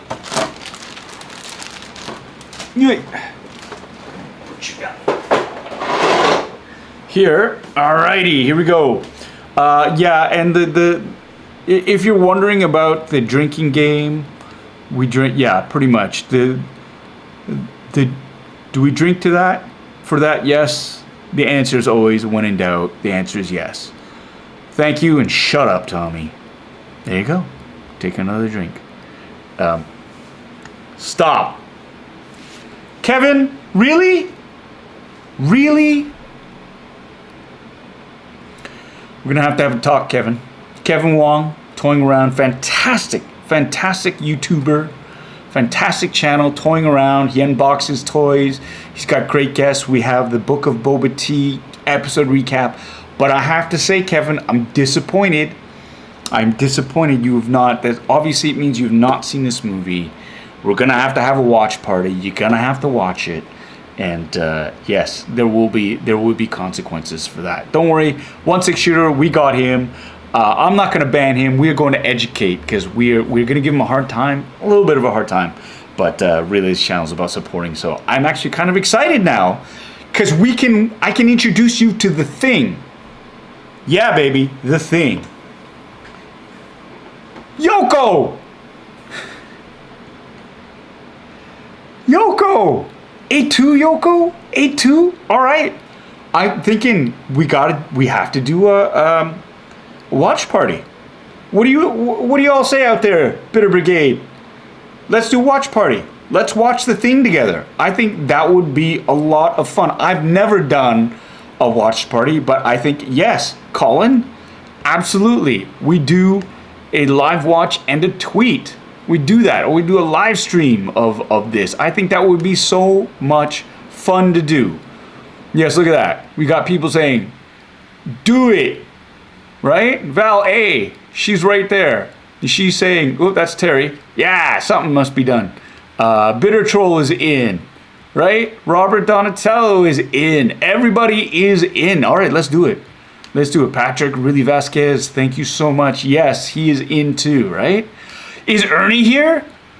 Ernie, you completed the hat trick? The 3 all dumbasses? Sorry. You're not dumbasses. I'm sorry. I got lost in the moment. The 3 of you haven't seen the Thing? Oh, I'm so happy in a sense because we get to watch all of it. And then yeah. This is it. This is it, Ernie. This is your chance. Get your fetchonies on. And we will watch the Thing together. I think we'll watch. This will be fun. Mike. So dirty. Your brain is in the gutter, but I love it. I love it. I'm going to introduce him to the Thing. Frightening, threatening. More of a comedy. More of a comedy. Yeah, all right, let's set this up. Let's set this up. Every time we see snow, we drink. We'll be dead, Steve. We'll be dead. It takes place in the Antarctic. Yes, only if I'm eating. I'm sorry, Yoko. I'm sorry. I didn't mean to call you dumbass. Didn't mean to call you dumbass. Okay. All right. It is not. Oh my God, Chiang. Do you like? You're just trolling me now, right? Y'all just chirping me now. Good Lord. Good Lord. No, it is probably one of my favorite John Carpenter movies. It's right up there with Big Trouble in Little China.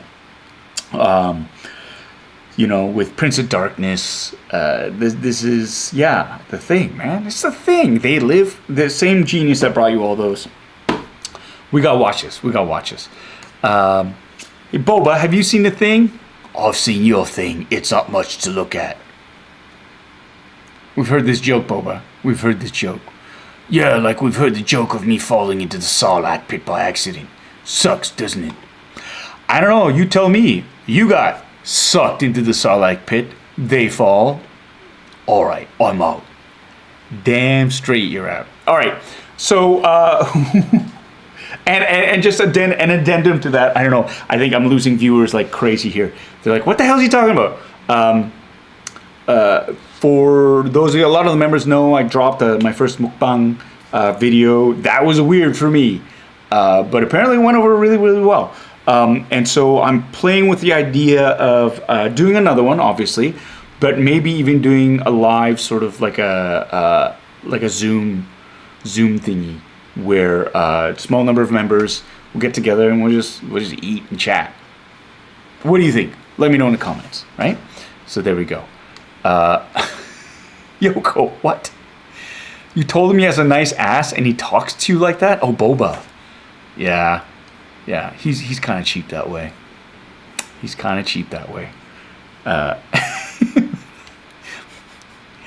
love how everybody's getting involved with it. This is great. This is fantastic. He's a polarizing character. I love him. Okay. Oh, look at that. See? Here we go. Vanessa. Thank you, Vanessa. Come on. Paul got me into They Live. I was so mad I missed out that one. Now I own them. 4K, yes. After Paul's unboxing of the collector set. That's another fantastic movie. Cannot recommend that enough. They Live. Great one. So much fun.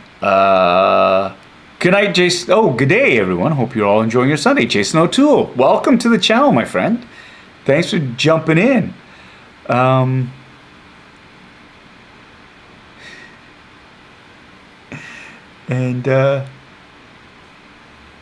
no, stop. I don't want to.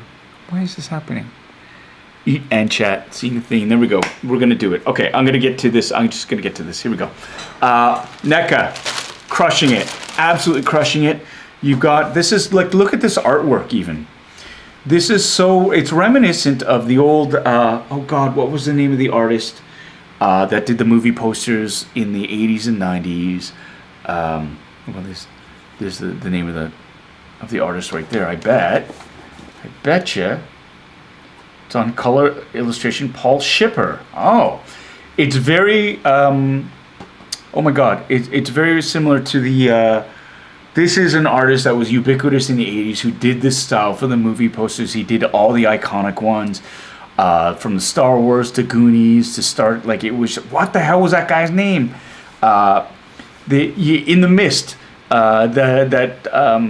he was sort of modeling that character after the what's his name? Tom Hardy? Not Tom Hardy. Jesus, what the hell? What was his name? Gah! Anyways, there is an artist from the 80s who did this style of like paint pictures, illustrations to do movies. And I can't remember his name. Not John Alvin. No, Drew Sturtzman. That's it. Drew Sturtzman. Thank you, Chris Christie, for the save. Drew Sturtzman, and I don't even know. I'm slurring his name, but that is very reminiscent of that. I love this. How the husky blends into this picture. How you have these little fine details in the back that are lost in there. Really, really great. And here you have on the side of the box. I mean, this box. This is why they make it so hard to throw boxes away. For if you're an opener. Because you want to keep the packaging, right? Look at how this is just put out. The thing, winter of 1982, a 12-man research team at a remote Antarctic research station discovers an alien buried in the snow for over 100,000 years. Once unfrozen, the form-changing alien wreaks havoc, creating terror, and becomes one of them. There we go. Look at, and these again. These are the figs. These are the figures. The sculpts are beautiful, and then they have the whole, of course. You open it up again. Another action pose. You get to see what's inside the box, which is fantastic.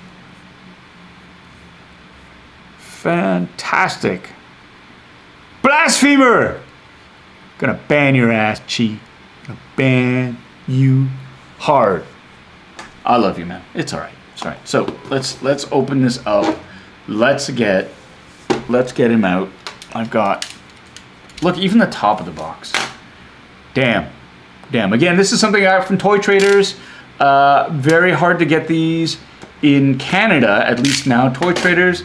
You know, Matthew, he's got, his stock is incredible. I've been waiting for this. I had it on pre-order for Big Bad Toy Store. It's in my pile of loot. Hasn't been sent up yet because I'm waiting for more things before because shipping is so expensive. But you cannot get this in Canada yet, or you couldn't. So there we go. I'm gonna open this up now. And so now I have one of these. Now I can open one, keep one fresh in the box.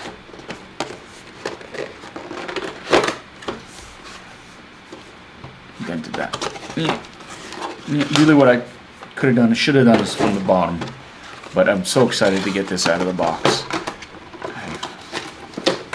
And it is, it's got the clamshell. And look, this is what I love too. Inside of the box as well. Oh look, it's like another mini HasLab. You have cardboard sort of scene setting. You've got the couch, the infamous couch. Not for that reason, for the other reason, you dorks watch the movie. So dirty. And of course some of the art direction stuff from the movie. But this is what I love, that they've painstakingly this is not a screenshot. They've recreated this 1/18 scale diorama. Put a picture on it. Okay, so here we go. We've got the MaCready character, alternate head with hoodie, all these great accessories, dynamite sticks, the little bit, oh, this is great. So we've got the Petri dish, they've got the hot copper wire, they've got, I mean, you gotta watch the movie, so I don't want to spoil it. I do not want to spoil it for what this is, but those of you who know, take a drink, you know, the flamethrower, the flame effect. You've got the pistol and the pickaxe and different hands from MaCready to hold things. I have the first version of him, which is great, where you have the sombrero, the funky sunglasses, two different other head sculpts and whatnot, but it's great. So on the back, he's my nemesis. These metal ties. I do not have my clippers with me, so you're gonna have to watch me struggle with these stupid things. Although there is a key. There's a key to getting them undone. There's a trick. You just need to twist them really quick. And off we go. Look at that. That's one. And yes, Gary Lau, I've ruined its resale value. It's a good thing I'm keeping this for my own collection and my own enjoyment. We got two.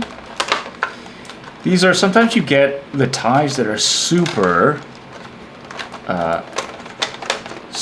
stiff and hard. And get your minds out of the gutter, people. Oh, look at that. So he's got his hands actually tucked through here. So it's not only, see, he's got the half plastic and it's tucked through holes. So for those of you, you got to pull them out. Pull them out. Ah, it's a nice figure. Very, very similar to the one that I have already. It's got a little something in his hair. Look at that. This is all molded. His jacket, his pants, so no soft parts on it. So this collar it's a rubberized plastic that bends a bit, but it's meant to be just like that. We got, wow, it's stiff. There you go.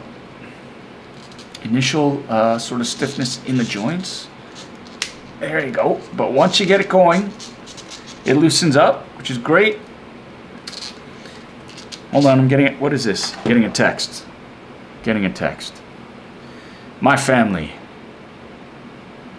Yes. Echo. Terry.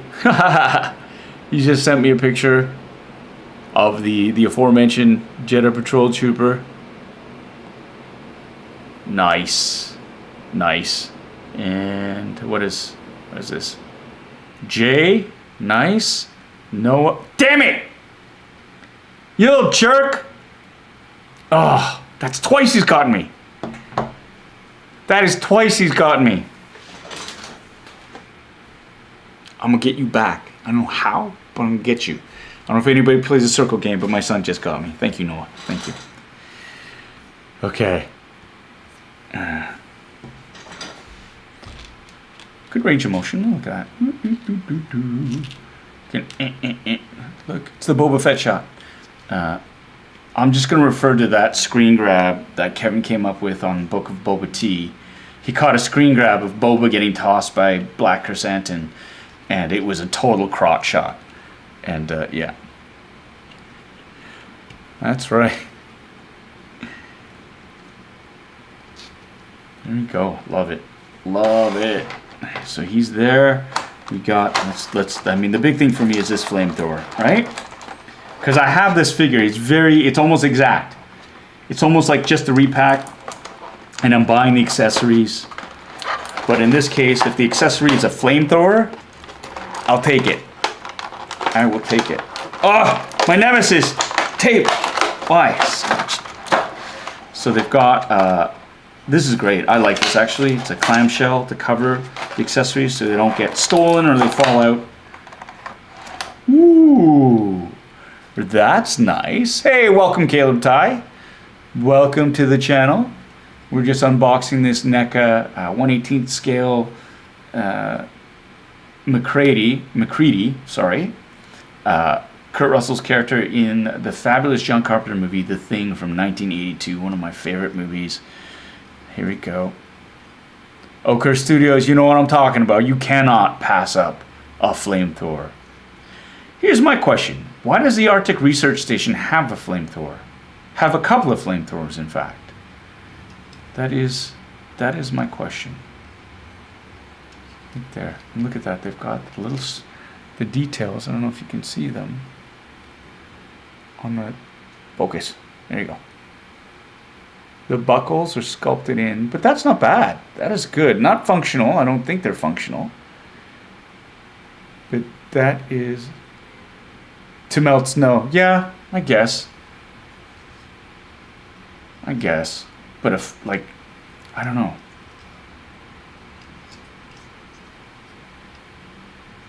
It makes sense. All right, I'll allow it. It just seems like overkill, but I mean, the base has been established, but you never know when you need it. So I'm going to put the flamethrower.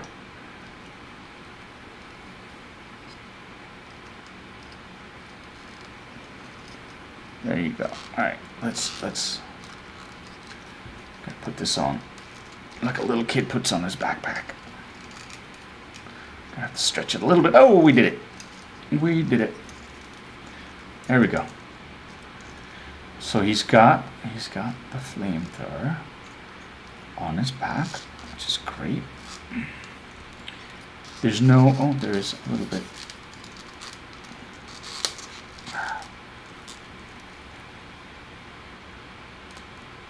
Oops.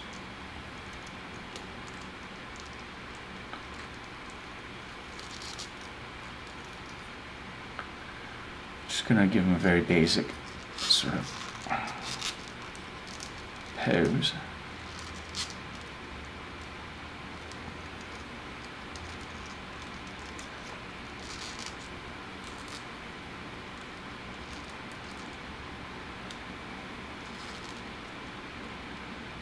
All right, so that was fairly simple, very simple to put it on.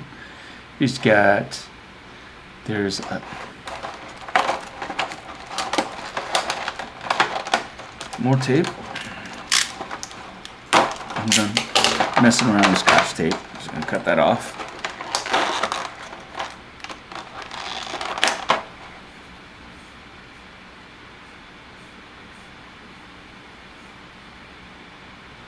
That's a great question. That is a great question. Probably because everything would burn down. But I hear you. I hear you. He's got the pistol that he got from one of the character named Gary.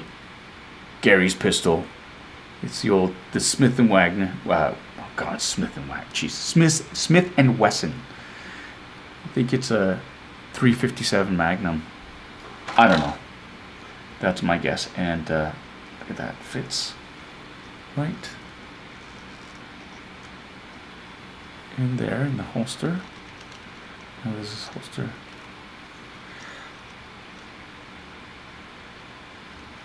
Don't know if it doesn't really, like this strap doesn't really come off, so I think you kind of have to just sort of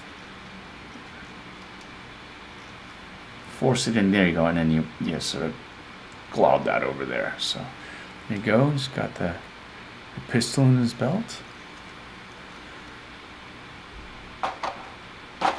And let's try the flame effect.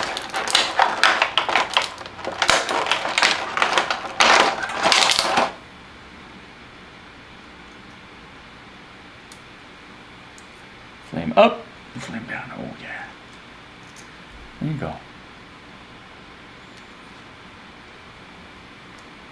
There you go.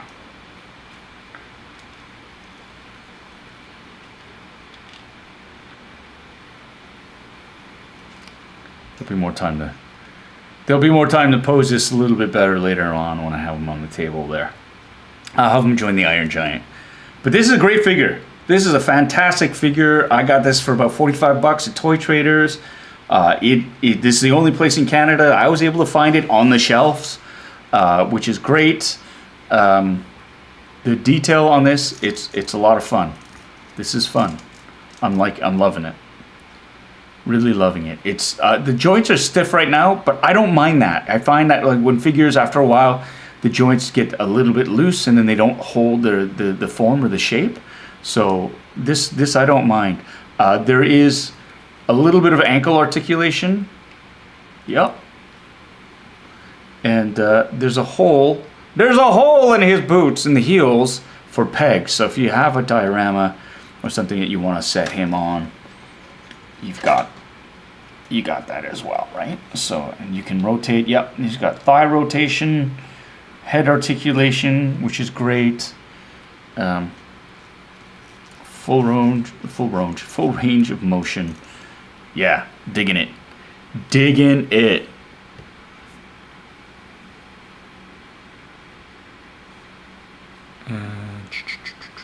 Oh, that's right. He did Halloween in 2. That's right. Yeah, it might be a 44. It might be a 44. I think it's got a longer... The pistol, it's got a longer barrel, so it might be a 44.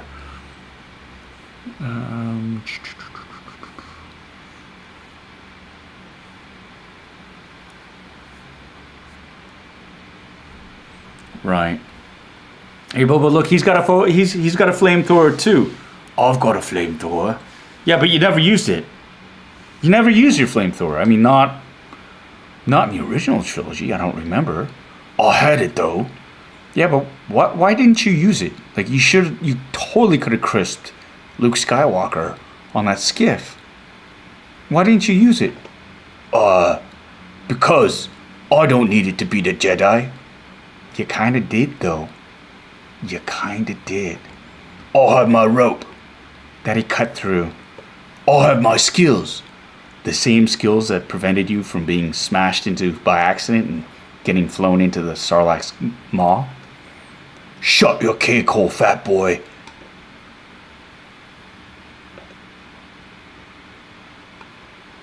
That got uncomfortable. Anyways, the MaCready Station Survival figure with working flamethrower, Boba. It's a great little fig. I'm digging it. He's gonna go right next to his brother when I get back home in Toronto. Yeah, I'm digging it. I'm loving that NECA they are knocking it out of the ballpark with these figures. I just need to get I gotta get my hands on that American Werewolf in London Terror Trooper, and we'll get right onto it. How's everybody doing? What time is it now? How long have I been going? Hour and 36. Wow. I need to I'm gonna refill on my drink. I'm not going to the bathroom. I'm gonna refill on my drink. Y'all talk amongst yourselves, or I can keep the camera rolling because it's like my bottle is right over there. So I'm going to be back in just 2 seconds. Well, I'll just keep talking while I'm filling up my drink here. I need to get some ice. Ice is nice.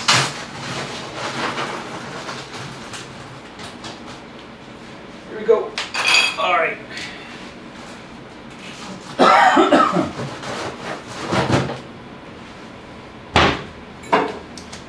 All right. I'm back. What is everybody else drinking? What is everybody else drinking? Could be water, coffee. A little late for coffee, but if you're in Australia, I think it's morning time, and I think if you're in Asia, do we have any people from overseas watching? I think I saw somebody from Australia tune in. I'm on the West Coast now, so what's going on? What years? What are people asking about the year? What year? What year? It is a 357. Terry had to look it up. So there you go. You made me doubt myself. My initial instincts were it was a 357. So boom. There you go. Not as big as an idiot as everybody thinks. So we got it's 9:37. Thank you, Caleb, in Australia. Ocean Wagner is coming in from Thailand. Cheers.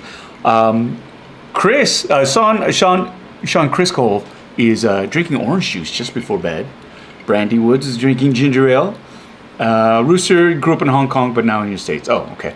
I'm not. Call it. Hey, there you go. Drinking the drink. Helles Lager from my collaboration with Black Lab Brewery in East York. Good Lord. Where $1 for every bottle that was purchased goes to Mutt's Dog Rescues, an organization that is very near and dear to my heart. They used to be called Black Dog Rescue, where we got Podrick from.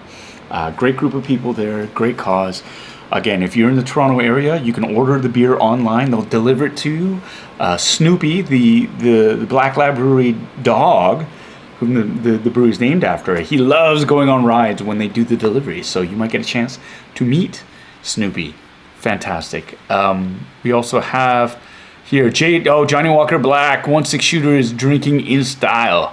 Yannick is drinking water. Makes sense. Go. Robert Donatello is drinking Chinotto, which is a soda. Vanessa C is drinking hot tea. Shopper Ross blue milk. Ooh. Rooster's drinking gin. Aaron S is drinking water. Oak Curse Studios going all fancy with an old fashioned. Oh yeah. Anton Latar drinking water. Excellent. That stuff, keeps us all alive. We need water to live. And this shirt was gifted to me by my family for Christmas a couple of years ago. So I love it. Yeah. And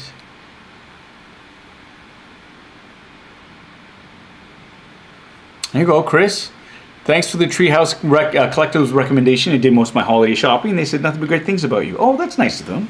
That's great. That's a great little independent collectibles shop that is 10 minutes away from where I live. Love going there. Love throwing my support their way.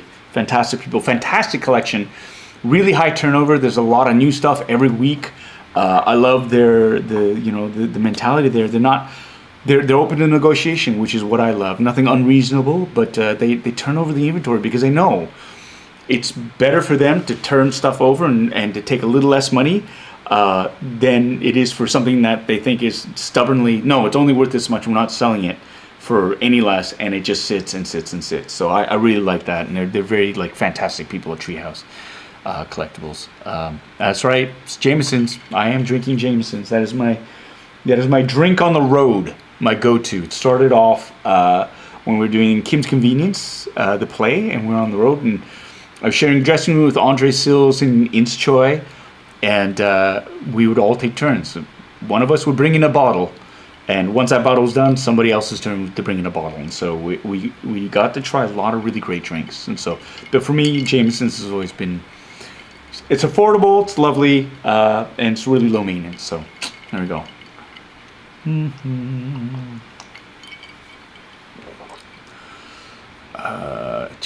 we go. I love just hanging out with everybody. I love reading the comments. So.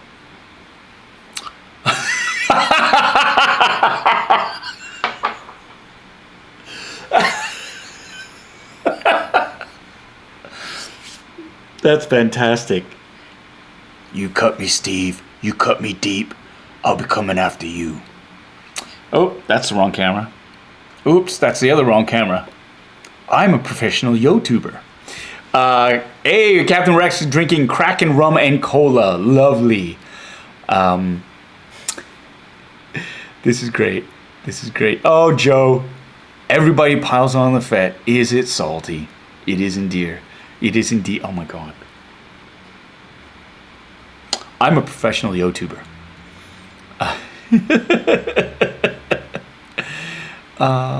Baby.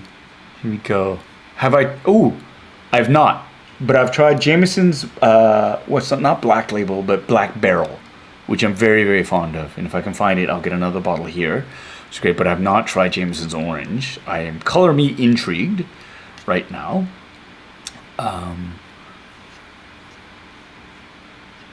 When is Jameson's affordable? It is. I find it's affordable. It's not like, here it's like a $30, $40 bottle versus an $80, $90 bottle. So, and I don't mind it. It's just like the flavor of it is agreeable to me. So if I can save a little bit of money on booze, that means I can spend more on collectibles. So, there you go. Hey, Cynthia's in the. There he is. Damn. That's right. Oh, my brother from another mother, Andrew Fung, is in the basement. Well, Vancouver, how are you, my friend? How are you? Miss you. Yeah, I brought 3 cameras. I brought almost all my gear. I brought my lights. I brought my stands. Brought my cameras. My stream deck.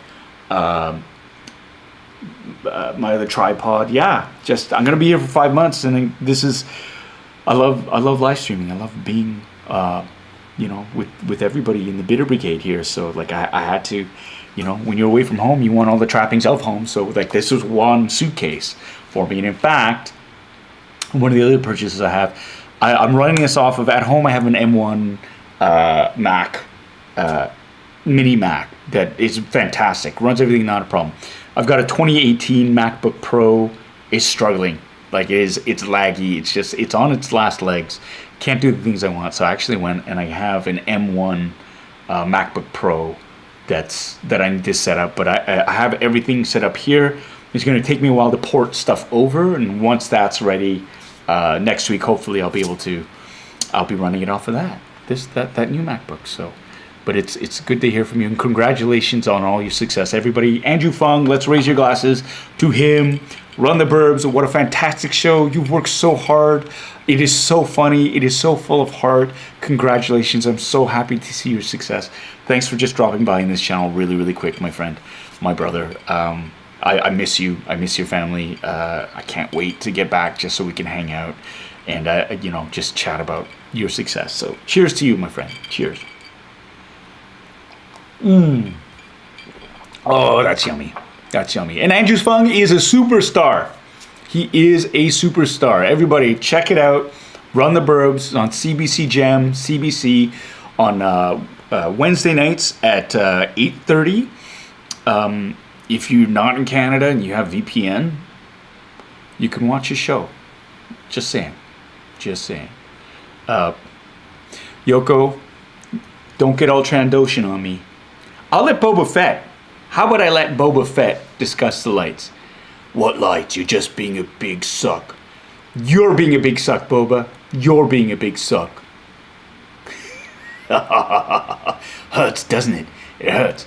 Yeah, but unlike you, I figured it out without getting swallowed by Sarlacc. Up yours, Paul. No, up yours, Boba. Up yours. Anyways, so about the lights. Everybody's heard about the lights. The lights have been figured out. I brought these lights. They have to be connected to the internet, to the Wi-Fi, not the internet. They have to be connected to Wi-Fi. I'm at a hotel. The Wi-Fi here, I have to say, is very good. I've had very little lag problems, so you're not going to be hearing any tantrums from me about that. but I couldn't connect my lights to it. Anyways, long story short, I bought a router. Thanks, Jay. And it's fixed. So, shut up, Boba. I didn't say anything. You didn't have to.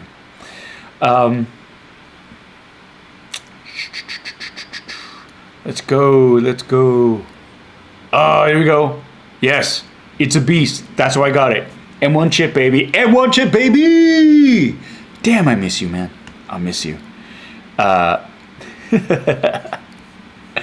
This is fantastic. Oh, I got a super chat. Got some super chats in the house. $3 from my buddy Kevin. Got my booster. My Wi-Fi lights work perfectly now.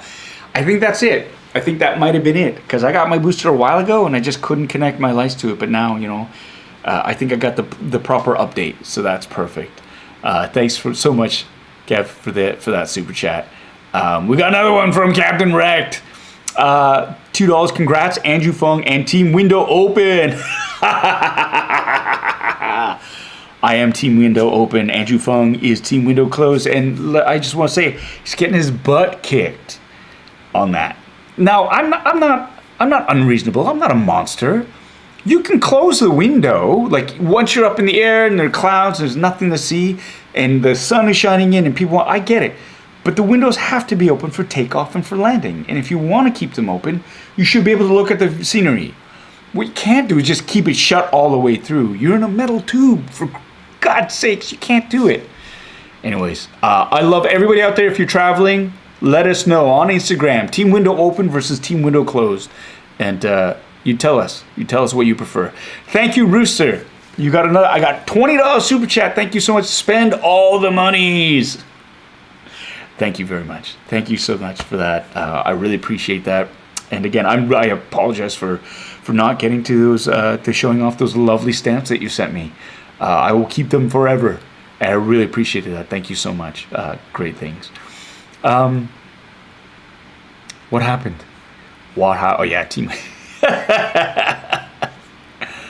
Oh, here we go.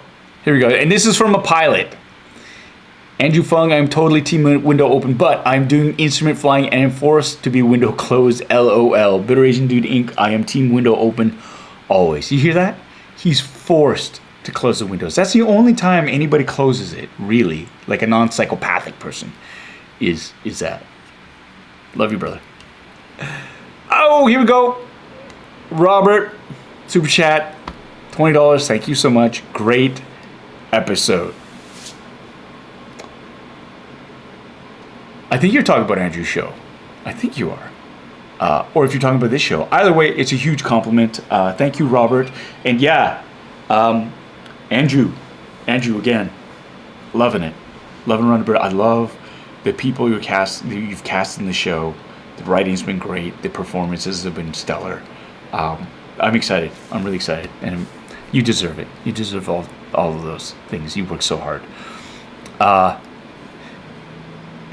Bitter Troll, I'm part Team No Flying. I did it once, that's enough. You drive everywhere now. Oh, you're like John Madden.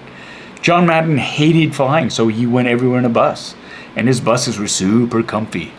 So, there you go. Yoko, that's a good question. How do you know if you land in the right city if the window is closed? True enough. True enough, Yoko. True enough. I was just thinking, how would you know? I mean, even if the windows are open, you don't know the city. I mean, unless there's a huge landmark. Like I know for Los Angeles, it's the ocean. And then I see SoFi Stadium as we go. And the Hollywood sign and stuff. Vancouver, same thing. Calgary, I guess. Yeah, I guess, but if you don't know the cities, that would be interesting. Anyways.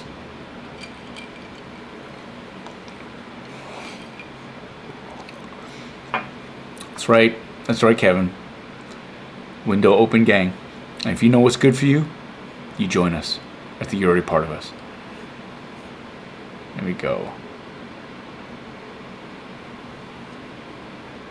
Who the heck? What? John Madden? Jesus Christ. Kevin. John Madden. He was football coach, football analyst. He really hugely popular. He had his own video game line on the Sega, John Madden Football. Yeah, but I mean, you've never seen the thing, so of course you wouldn't know who John Madden was. Madden, Madden. Google it. Google it. Even Boba Fett knows who John Madden is. Absolutely. He was a god when it came to football. American football. Even I know that, Kevin. Even he knows that, and he fell into the Sarlacc pit by accident. I'm trying to be on your side, Paul, but you're making it really hard. Sorry.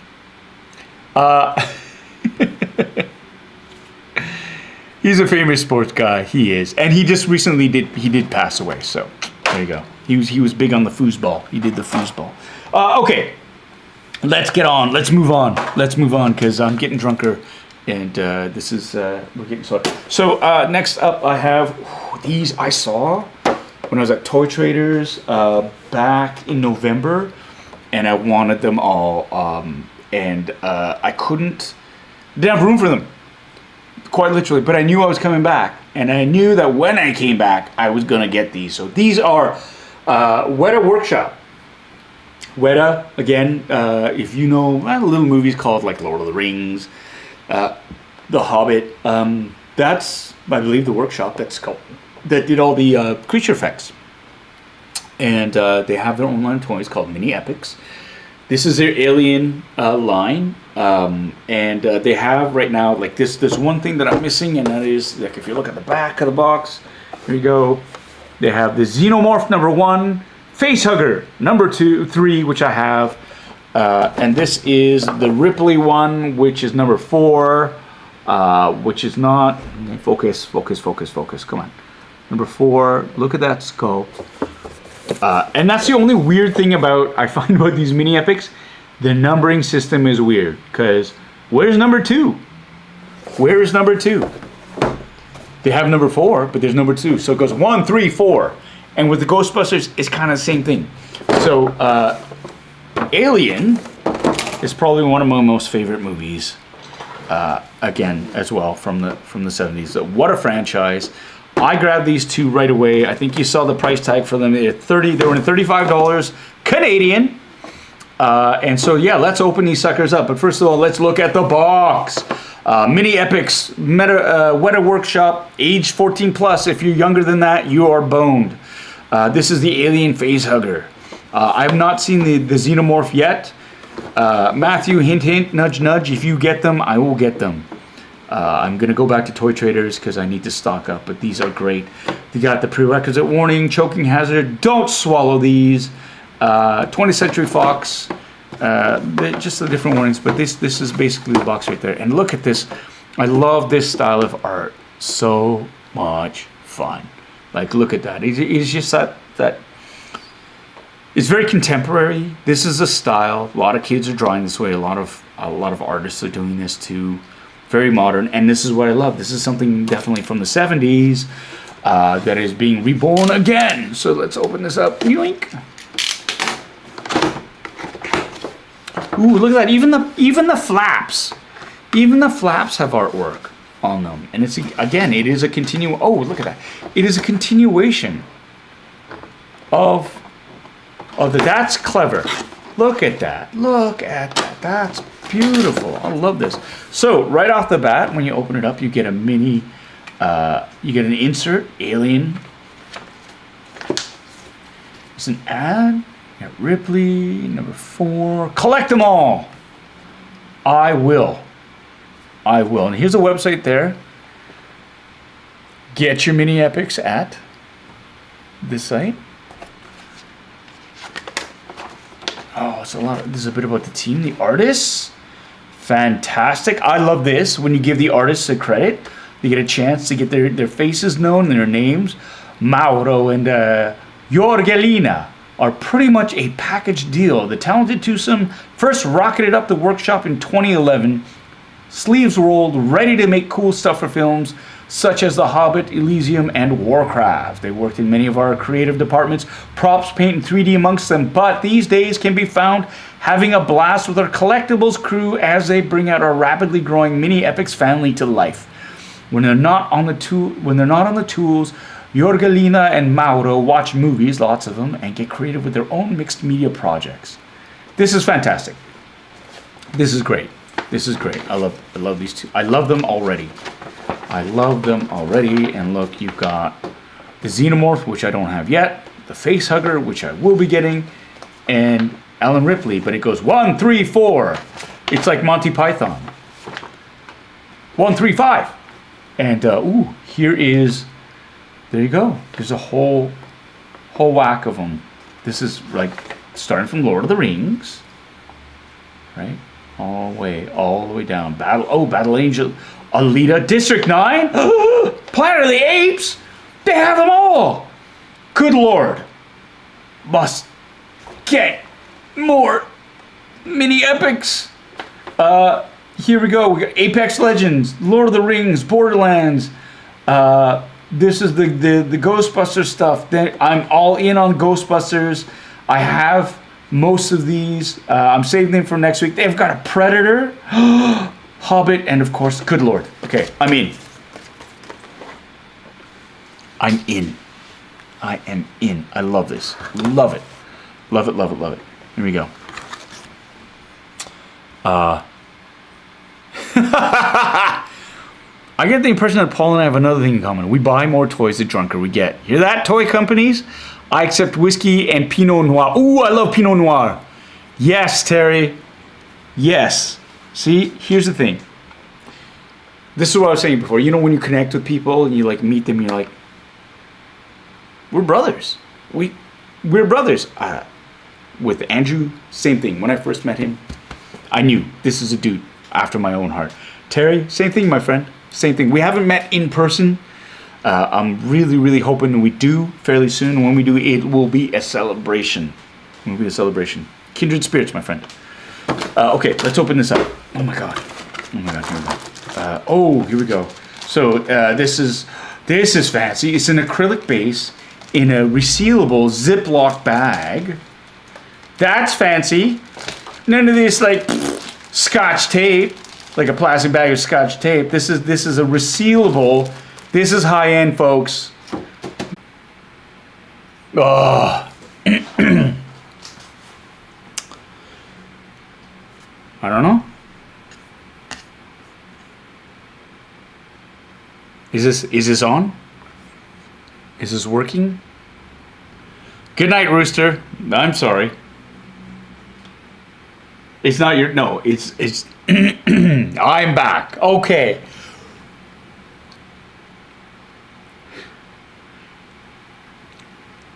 If you have children, put them to bed.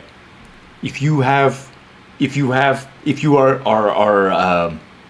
faint of heart, get ready. Get your drinks, everyone. Get your drinks. That's all I'm saying is get your drinks ready. I am.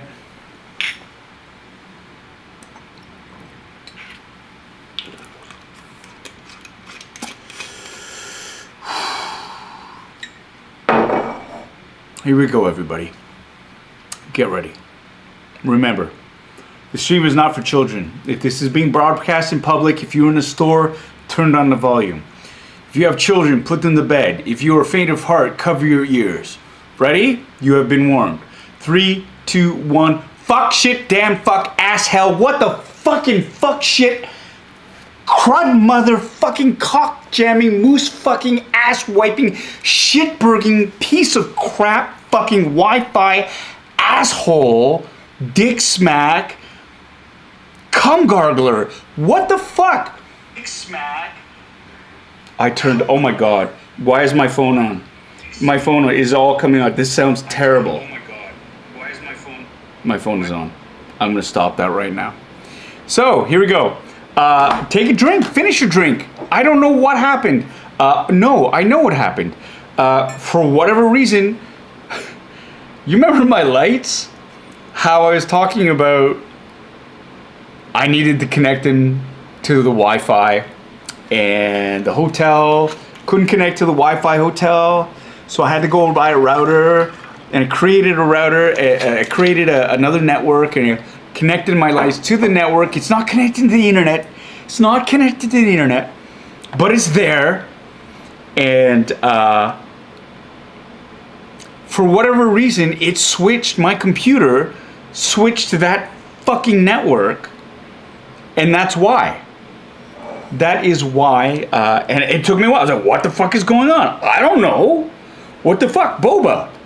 I don't know what happened, but it made me laugh like a motherfucker, you fuck. Fuck you, Boba. Fuck you hard. That's karma. That is karma. Because I was talking about how the Wi-Fi was great here. And technically it wasn't the Wi-Fi in the hotel. It was this router that I needed to... These Elgato. I believed in your product. I loved your product. But like these lights are ridiculous. That is ridiculous. Anyways. So I'm sorry. That was fraught with ridiculousness. I need some ice for my glass. For those of you out there, I'm sorry. Epic rant. I'm gonna get a drink and then we'll get back to unboxing. I'm gonna get some ice. Then we'll get back to unboxing this wonderful, wonderful figure. We're rudely interrupted by the piece of shit Wi-Fi. I don't get it.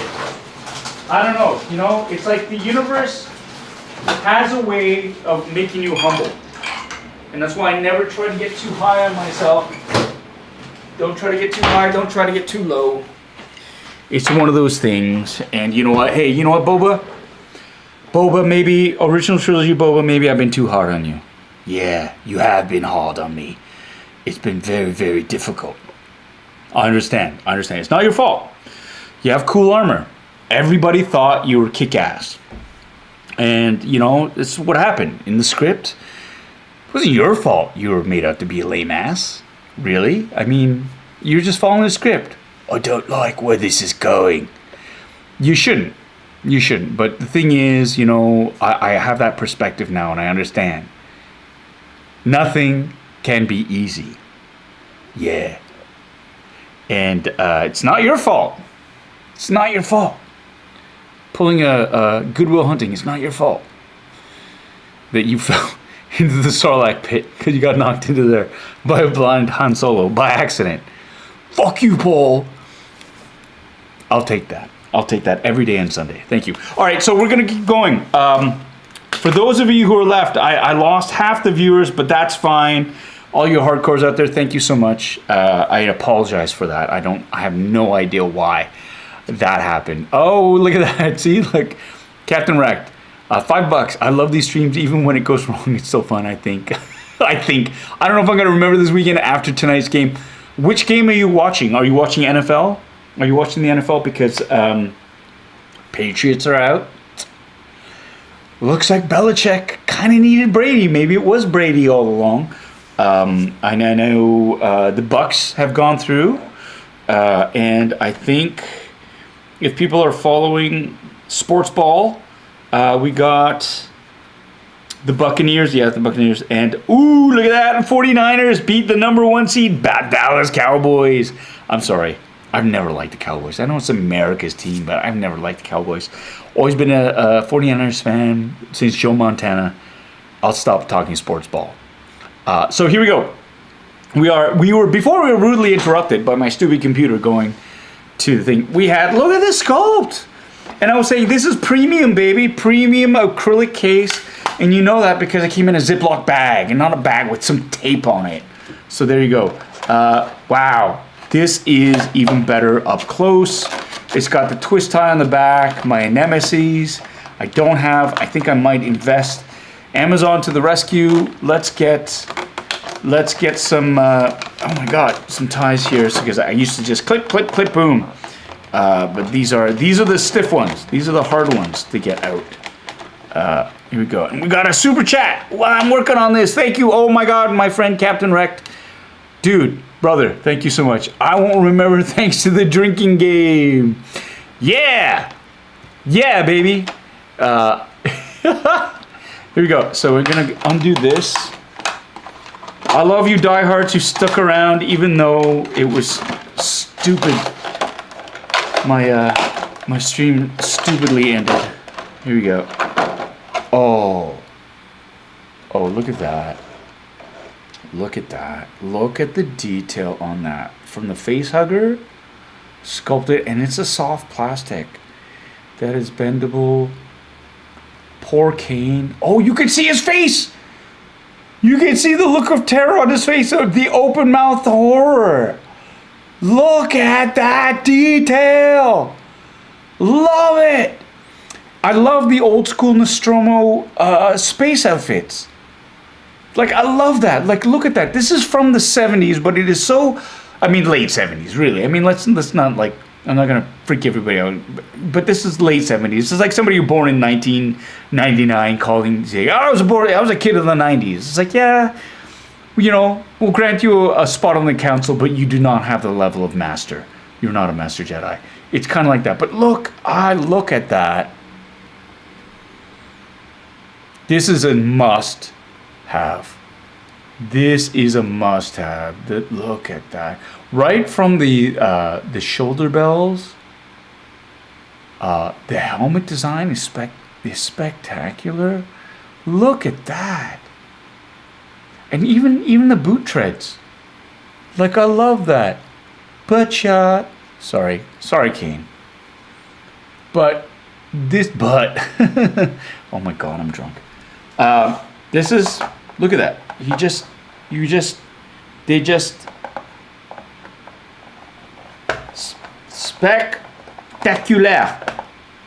spectacular. Just, holy fuck. All right. I'm not as thinky as you're drunk I am. Oh my God. Really? Come on. Foot peg, parkour. There we go. There you go. There you. Fuck you. Do I have it on the wrong? Maybe is it like this? There we go. Haha, had it backwards. The universe has a way of correcting idiocy. And there it is. You going to bed? Oh, Steve, you're weak. Sorry, love you, brother. Love you.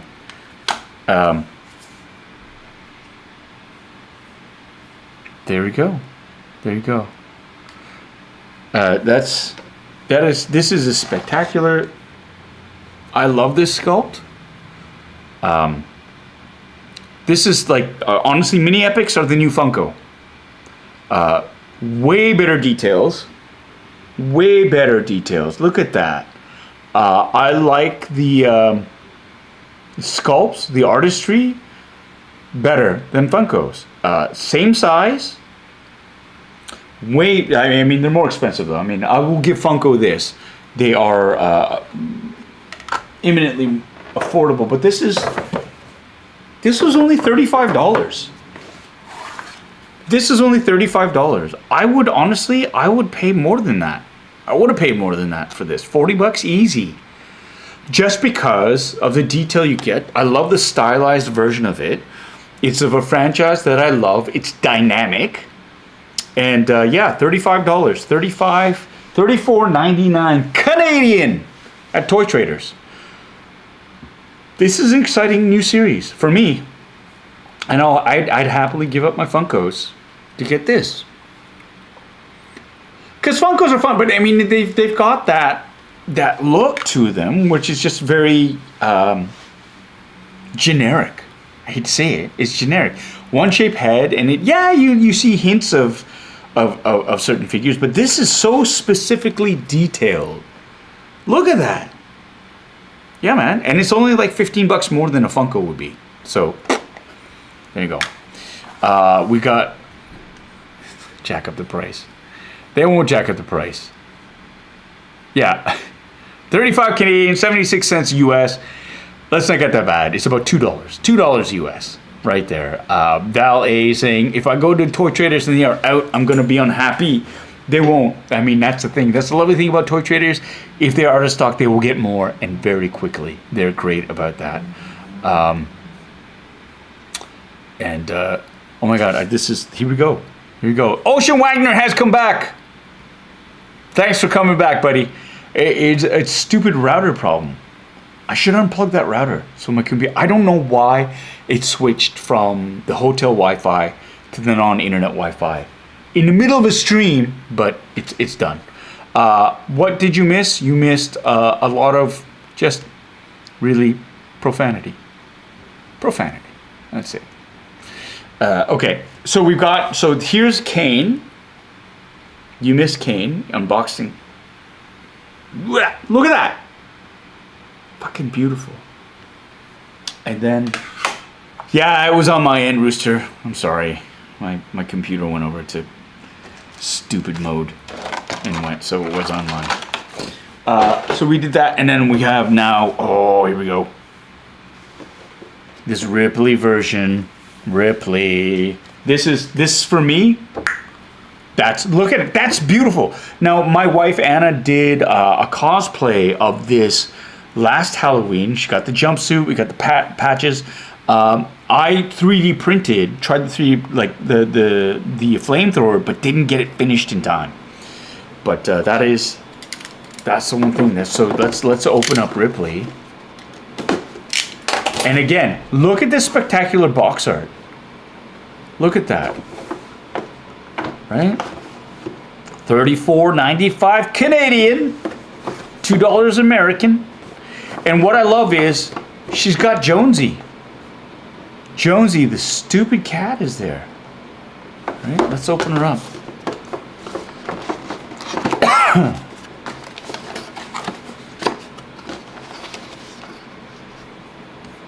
Yeah, and Funkos are hard because they're, again, here we go. We've got the great, this is a great, I love this. The inserts are great, not instructions per se, but it is like the insert with the, oh my god. This is what happens when you have like three doubles. Again, this line, and it's new to me, I want to hunt down, and I'm gonna do a Matthew at Toy Traders. These Planet of the Apes ones? Dude! Battle Angel Alita? District 9? Dude! I'm there. I'm there for all of that. And I have these Ghostbusters ones. The only ones I'm missing, just missing this right here. The Zool. And I'd also like this Predator. But as well, there's a Xenomorph that isn't listed here, that is listed on the back of this box. So what's up with that? And again, these two brilliant artists we've met. It is, again, Mauro and Jorgelina. Lovely. Lovely, lovely, lovely. Here we go. Like new, welcome to the channel. Hello, you missed a ton of profanity. And again, here's the box. We have the premium acrylic casing. You know it's premium because it comes in a Ziploc sealable, resealable bag instead of just a plain old plastic bag with tape on it. So there we go. Lovely, lovely, lovely, lovely. Let's pull Ripley out. Oh, yeah, baby. Oh, yeah. I can't wait to unbox the Ghostbusters ones next week. And, yeah, they're coming next week. I'm going to unbox the Ghostbusters one. Love it. Love it. Okay, let's get back to this. Again, she's like in a clamshell, removable. She got the zip tie, just one big ass zip tie on the back. Let's get this. These ones I don't mind as much because you can just sort of untwist them, although sometimes it can become a massive pain in the arse.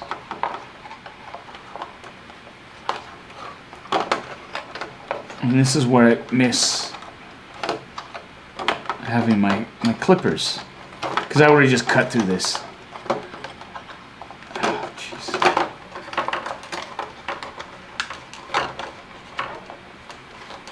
What am I doing? She's loose. But not by much, and I can't. Oh my god. Nothing can be easy, ever, right?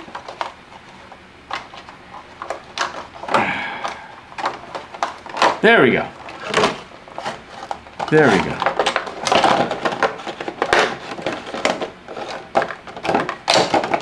All right. Oh, fuck you, clamshell. Holy shit. But first, a toast to all of you who stuck around through my technical problems, through my rantings, my ravings. Y'all the hardcore ones, y'all the ones that are close to my heart. Thank you so much. Here's to you.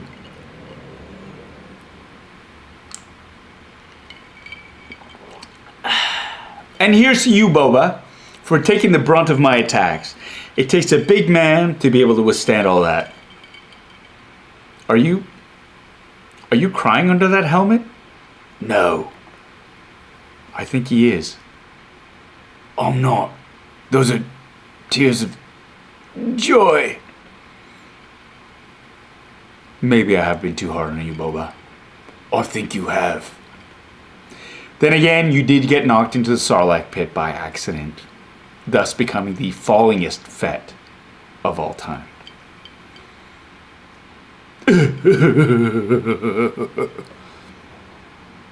I only feel a little bit bad. Cheers, everyone. Cheers. All right, let's go. Dude, Ripley, you are fan-freaking-tastic. Let's see if we can do this. Nope. 1, 2, 3. Lights. Look at that. Again, what I love about this versus the Funkos is the sculpts, they're so detailed, right? It's not as generic. That's definitely Ripley. It's the dynamicism of the pose. She's got this flamethrower. Okay, I spent a lot of time 3D printing this piece of shit. Sorry, it's not a piece of shit. It was a piece of shit because it was so hard to sort of put everything together. But this is legit, right from this set of piping here to the hose connector, these perforated sort of like grills that are here from the different tubes, not tubes, like what are they called? Tanks that were here, the colors, the handles. Look at the details. The little greeblies. I had to print this fucking shit out. And this big tube at the back. This is legit screen accurate. Love it. Absolutely loved it. So this is great. And so here it is. And they even have a little flame effect coming out the end. Now, you talk about the jumpsuit itself. She's got the green shirt underneath. That is screen accurate. Waylon, she's got the Nostromo patches. That is screen accurate. Like, holy shit. They've done so much. Even, and here's the thing that got me. I'm sorry, I'm touching her butt, but I'm not touching her butt. There is that flight suit where she had all the ties on the back and the zippers. Now, this is where we cheated for my wife's cosplay because that was nigh impossible to fucking find. And that is like a deep cut. You either have to make it yourself or you have to find a flight suit which costs like thousands of dollars literally for that. And Anna was like, no fucking way we're spending that much money on a cosplay. But like the zippers here, the pockets, even the Bug Stomper boots, right? Like the shoes. These are legit. Look at the treads. They've done the treads, baby. And then there's Jonesy. Now, Jonesy was the cat, was an orange tabby. So this is the one that is actually, as a cat lover, I have to say, they kind of dropped the ball.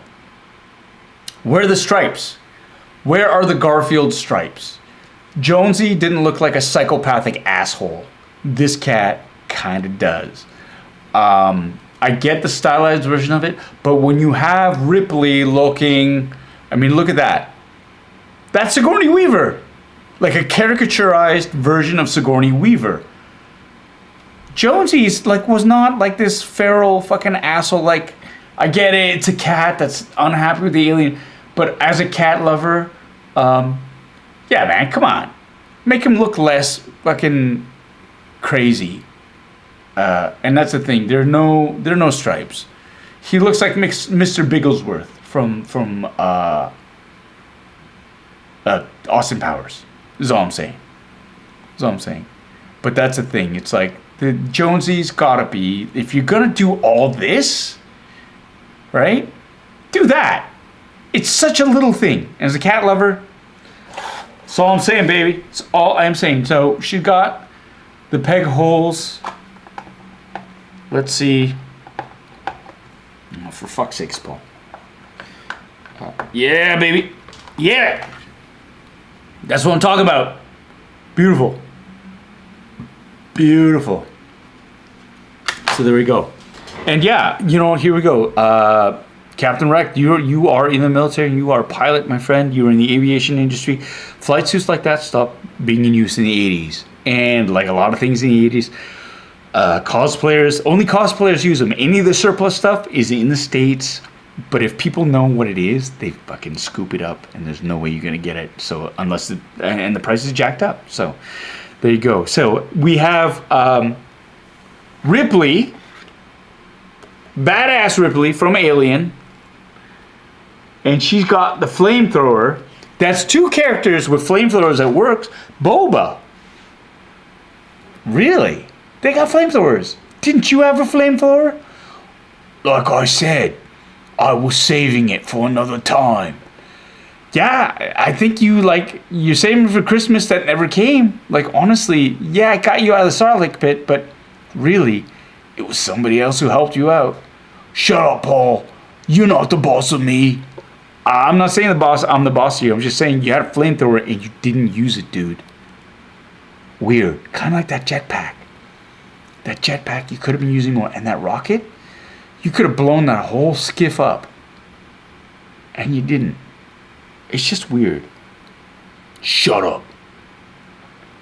The true argument for somebody who's lost. There you go.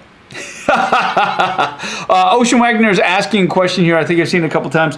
Do I like Marvel? Yes, I love Marvel. I gotta stay in my lane though. I stick with Star Wars just because I think if I started collecting Marvel stuff, I'd be done. But I do love them. Here you go, Captain Wreck. Try and find a Graphics flash gun these days, thanks to Saber Builders.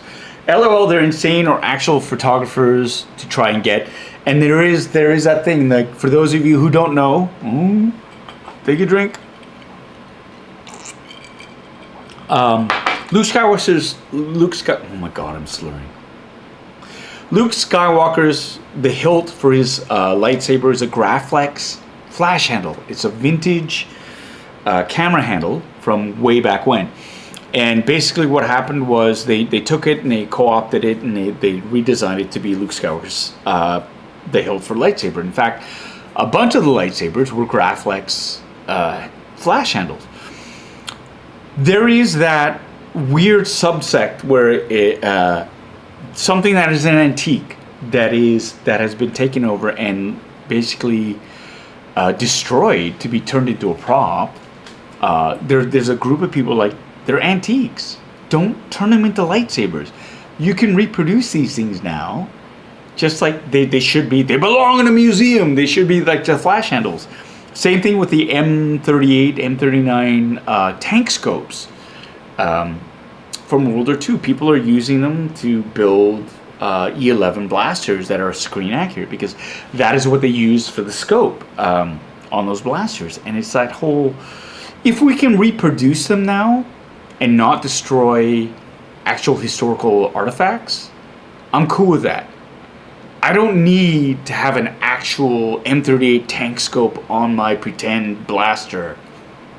I don't need an actual Graflex to have my lightsaber. If we can recreate it so it's, we can preserve these things, I'm cool with that. But that's another thing. I mean, that's what a lot of props builders and people do, and the unfortunate thing is what they do is people, when they know the value of something, they'll scoop it all up and they'll raise the price of it.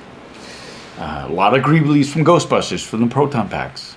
People will buy them all up so you can only buy from them and then they jack up the price. So that's that.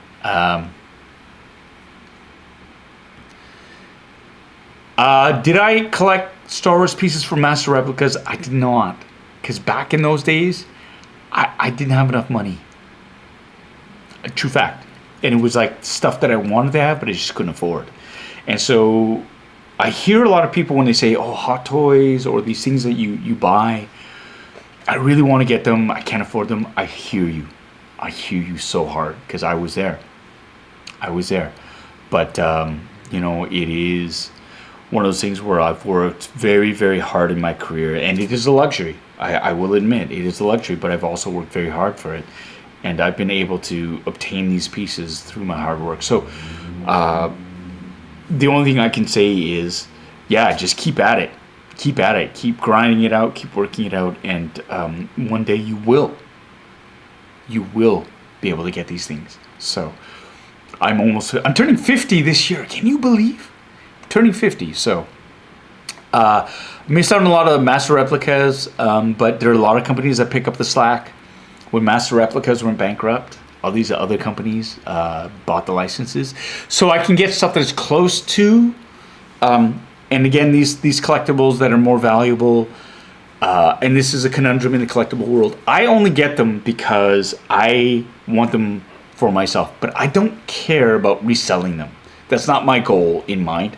I think at the end, when I die, I'd like my kids to be able to flip that collection and sort of make something for them, but I'm not looking to make a profit on any of my collectibles. You know what I mean? Like I always talk about resale value and this or that, but if I buy something, it's mine. I want to keep it. It's the same thing with that Iron Man thing that I did last week, the arc reactor that didn't light up. I bought it anyway. And it's like, yeah, you could flip it or you could return it. It's like, yeah, but I bought it because I wanted it in my collection. And now it's like, you know, I know there are collectors who go and like they want to resell their stuff because they want to get new stuff, and I get that. I totally get that, and that's fine. That's great. In fact, that's what it is. But for now, because I have the space, a lot of stuff that I buy is just I want to keep. Truer words from Tommy: collect what you can afford and make it your own collection. You'll still cherish it just as much. Absolutely, Tommy. And shut up. Take a drink, everybody. That's great. Oh, Bitter Troll, you're turning 46. I'm fine with it. My wife turns 30 in a few weeks, and she is panicked. Oh, 30 is a new 16, dude. Tell her that. 30 is a new 16. She's great. You're golden. That's all good. Cynthia, absolutely. Buying things to sell later is mentally exhausting, which is why it's like, I don't buy things to sell later. I'm not in it for the profit. I'm in it for the joy. Does it bring me joy? Yeah. I had friends who talk about Marie Kondo, and they're whittling down their collections, and they're all like, yeah, does it bring me joy anymore? No. It's like, awesome, get rid of it. But all the shit that I buy, literally, legit, not literally, legit, is because I want it, and I love it.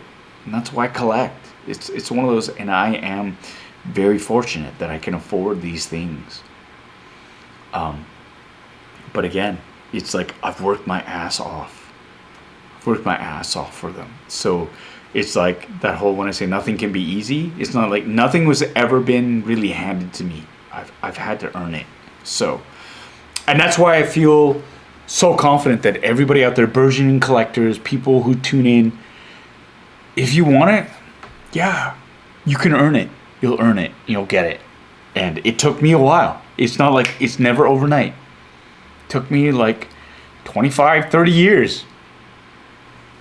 This is just the way it is sometimes. So that's cool. Oh my God, you guys, I love... No, I'm not trying to... No, stop it.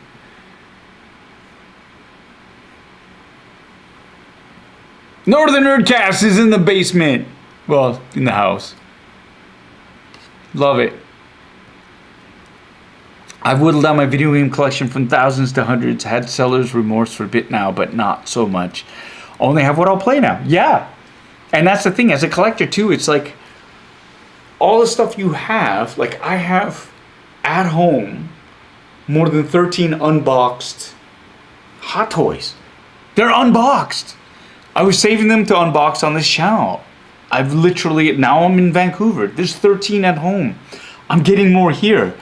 And it's just like, I'm unboxing them when I get them, but it's like, it's that whole thing where if I can't display them, What do? I'm going to rotate them through. I'm going to curate them. But I got them because I wanted them.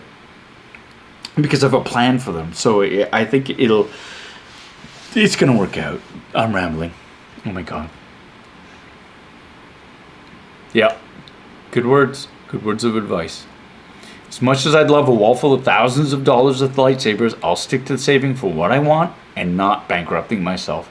There's 2 more I want to buy eventually. Let me know which ones you want. Let me know which ones you want, because I have 13 lightsabers. In fact, I brought with me, as a project, my Obi-Wan Kenobi Episode 4 lightsaber hilt. I bought the chassis, I got the Profi chips, I got the battery, I've got everything. I'm going to do maybe a live stream build. It's going to be boring as fuck. Well, maybe watching me burn myself with a soldering gun might be fun. But that's one of the projects I have. So I'm going to build from scratch. Not from scratch. I'm going to build from a kit a lightsaber. Because I love them. Yoko, you're still here? Damn. Good for you. Thank you.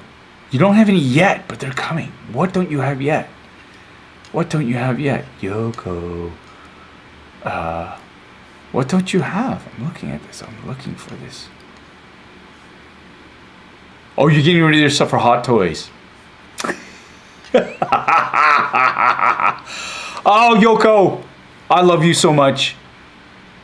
She's getting rid of her stuff. And that's the thing. If you watch the channel, watch Toying Around, watch Yoko's channel. Live, Living La Vida Yoko. She's on Twitch. She is a streamer extraordinaire. She's got, and I'm going to try this Wednesday, West Coast time, immediately after the episode of Boba Fett, Book of Boba Fett airs. She has a midnight or 12. They chat about it, and I want to try this. Last Wednesday, I totally forgot because I'm so used to East Coast time, which is 3 in the morning. I forgot, and it was like past 12 o'clock, and I forgot I could watch Book of Boba Fett. But this Wednesday, check out her channel, Living La Vida Yoko. It's on Twitch. She has a YouTube channel.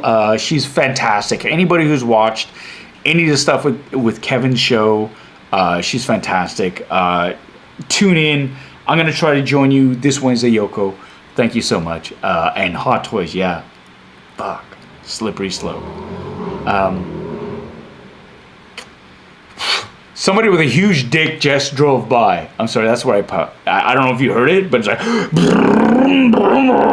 and it's just like, oh man, your dick must be so huge. What's that like?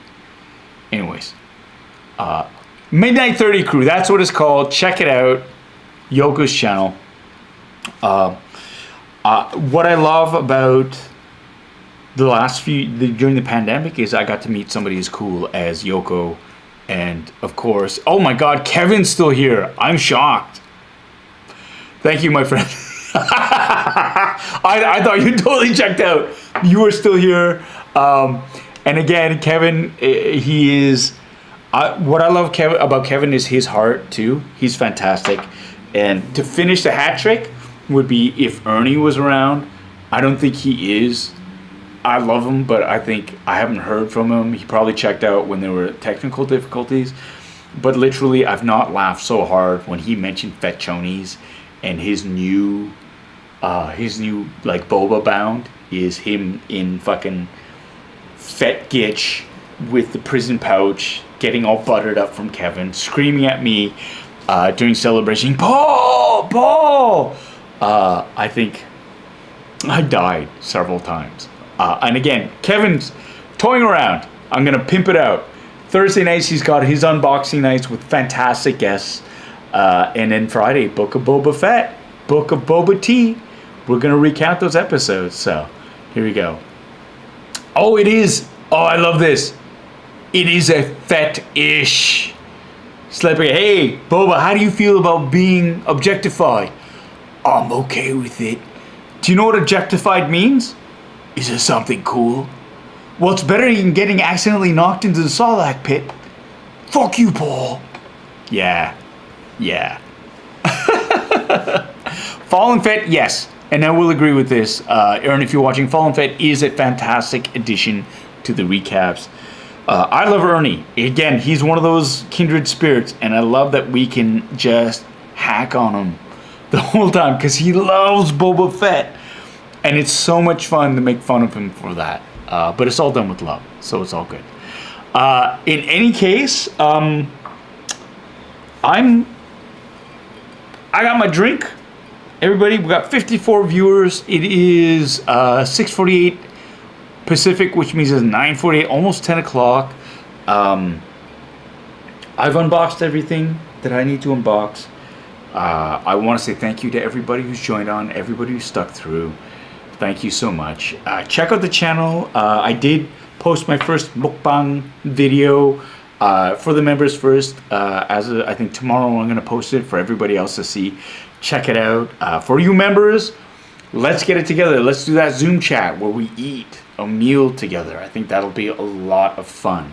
I'm excited about the week coming up. Just fill you all in. Starting to shoot Avatar again. That's why I'm here. Really excited about that. And for everybody here, honestly, stay safe. Omicron. Fuck Omicron.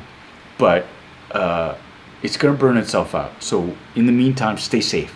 Wear a mask. Wash your hands. Get your booster. Get vaxxed. If you can get vaxxed, please, please, please, please, please, you can do it. It will mitigate how bad COVID is. And COVID is bad. There's no such thing as a mild case of COVID. So stay safe. I love you all. Looking forward to the next live stream. Funboxing Sundays next Sunday. In between, all you members out there, keep your ears open to the chat, to the community chat section. Sundays bring me life. Y'all bring me life, and I appreciate that, especially from being away from home. So thank you so much, and we'll see you soon. And I actually have, look at this. I think I actually, I'm not that drunk. I have something, an end card for all y'all. So love you all. Stay safe. Okay, see you.